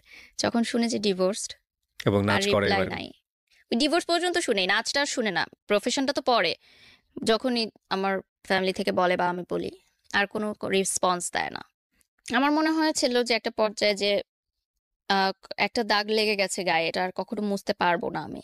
অনেকে হয়তো হাইড করে চলে এই জিনিসটা, বাট আমি কখনো চাইনি হাইড করে চলবে, এবং হাইড করা আসলে পসিবল না। এখন সোশ্যাল মিডিয়াতে সবকিছু আসলে প্রকাশ না হয়ে যায়। আমি ইম্পসিবলের জায়গাটায় পড়ে যাই। আমাদের গল্পের যে জায়গাটায় দাঁড়িয়ে আছে এখানে নিয়ে অনেকগুলো কথা বলার আছে। একটা হচ্ছে যে লাইফের লার্নিংটা কি, আরেকটা হচ্ছে যে আপনার ফাইটিং আচ্ছা, ওনার এখন সিনারিও বিয়ে হয়ে গেছে। কার যে আপনার যে বয়ফ্রেন্ডের হ্যাঁ। যে না, লয়ার যে ছিল না, না, না। তাহলে প্রেজেন্ট যে ছিল, মানে যার আচ্ছা ও সাথে বিয়ে মিউচুয়াল করে নিয়েছে, আন্ডারস্ট্যান্ডিং, ঠিক আছে, এটা কয়েক মাসের এটা মধ্যে তার বিয়ে হয়ে গেছে। এইটা আমার আসলে খুব বেশি কনসার্নও না, কিন্তু যে মানুষটার জন্য আপনার এই লাইফটা বলা মানে যেতে পারে। আই এম হ্যাপি, কারণ কি যে আমার জন্য একজনের লাইফ আটকে ছিল, তো ঠিক আছে, সে এখন হ্যাপিলি ম্যারিড আছে, আমি তাকে উইশও করেছি তার বিয়ের দিনে। ফাইন, এটা আপনাকে খুব একটা পেইন দিবে না আমার ধারণা, কারণ আপনি অন্তত এই ঘটনার ভিতর দিয়ে কারণ আমি ততটুকু ম্যাচিউর মিউচুয়ালি হয়েছেন। তো ছিলাম, আমি তো জানতাম Right. যেটা আমার হবে না, so I was mentally prepared. তার মানে দেখেন ওনার 25 বছরের জীবনে কত ধরনের অভিজ্ঞতা। একটা হচ্ছে যে সবচেয়ে ভালো কাছের বন্ধুটাও কিন্তু শুধুমাত্র এই ডিভোর্স তকমার কারণে কিন্তু তার লাইফে আসেনি। সো এটা কত ভয়ঙ্কর একটা ব্যাপার, আমাদের সোশ্যাল স্টিগমা বলি বা সোশ্যাল ট্যাবু বলি বা যাই বলি না কেন, এটা কত ভয়ঙ্কর একটা ব্যাপার।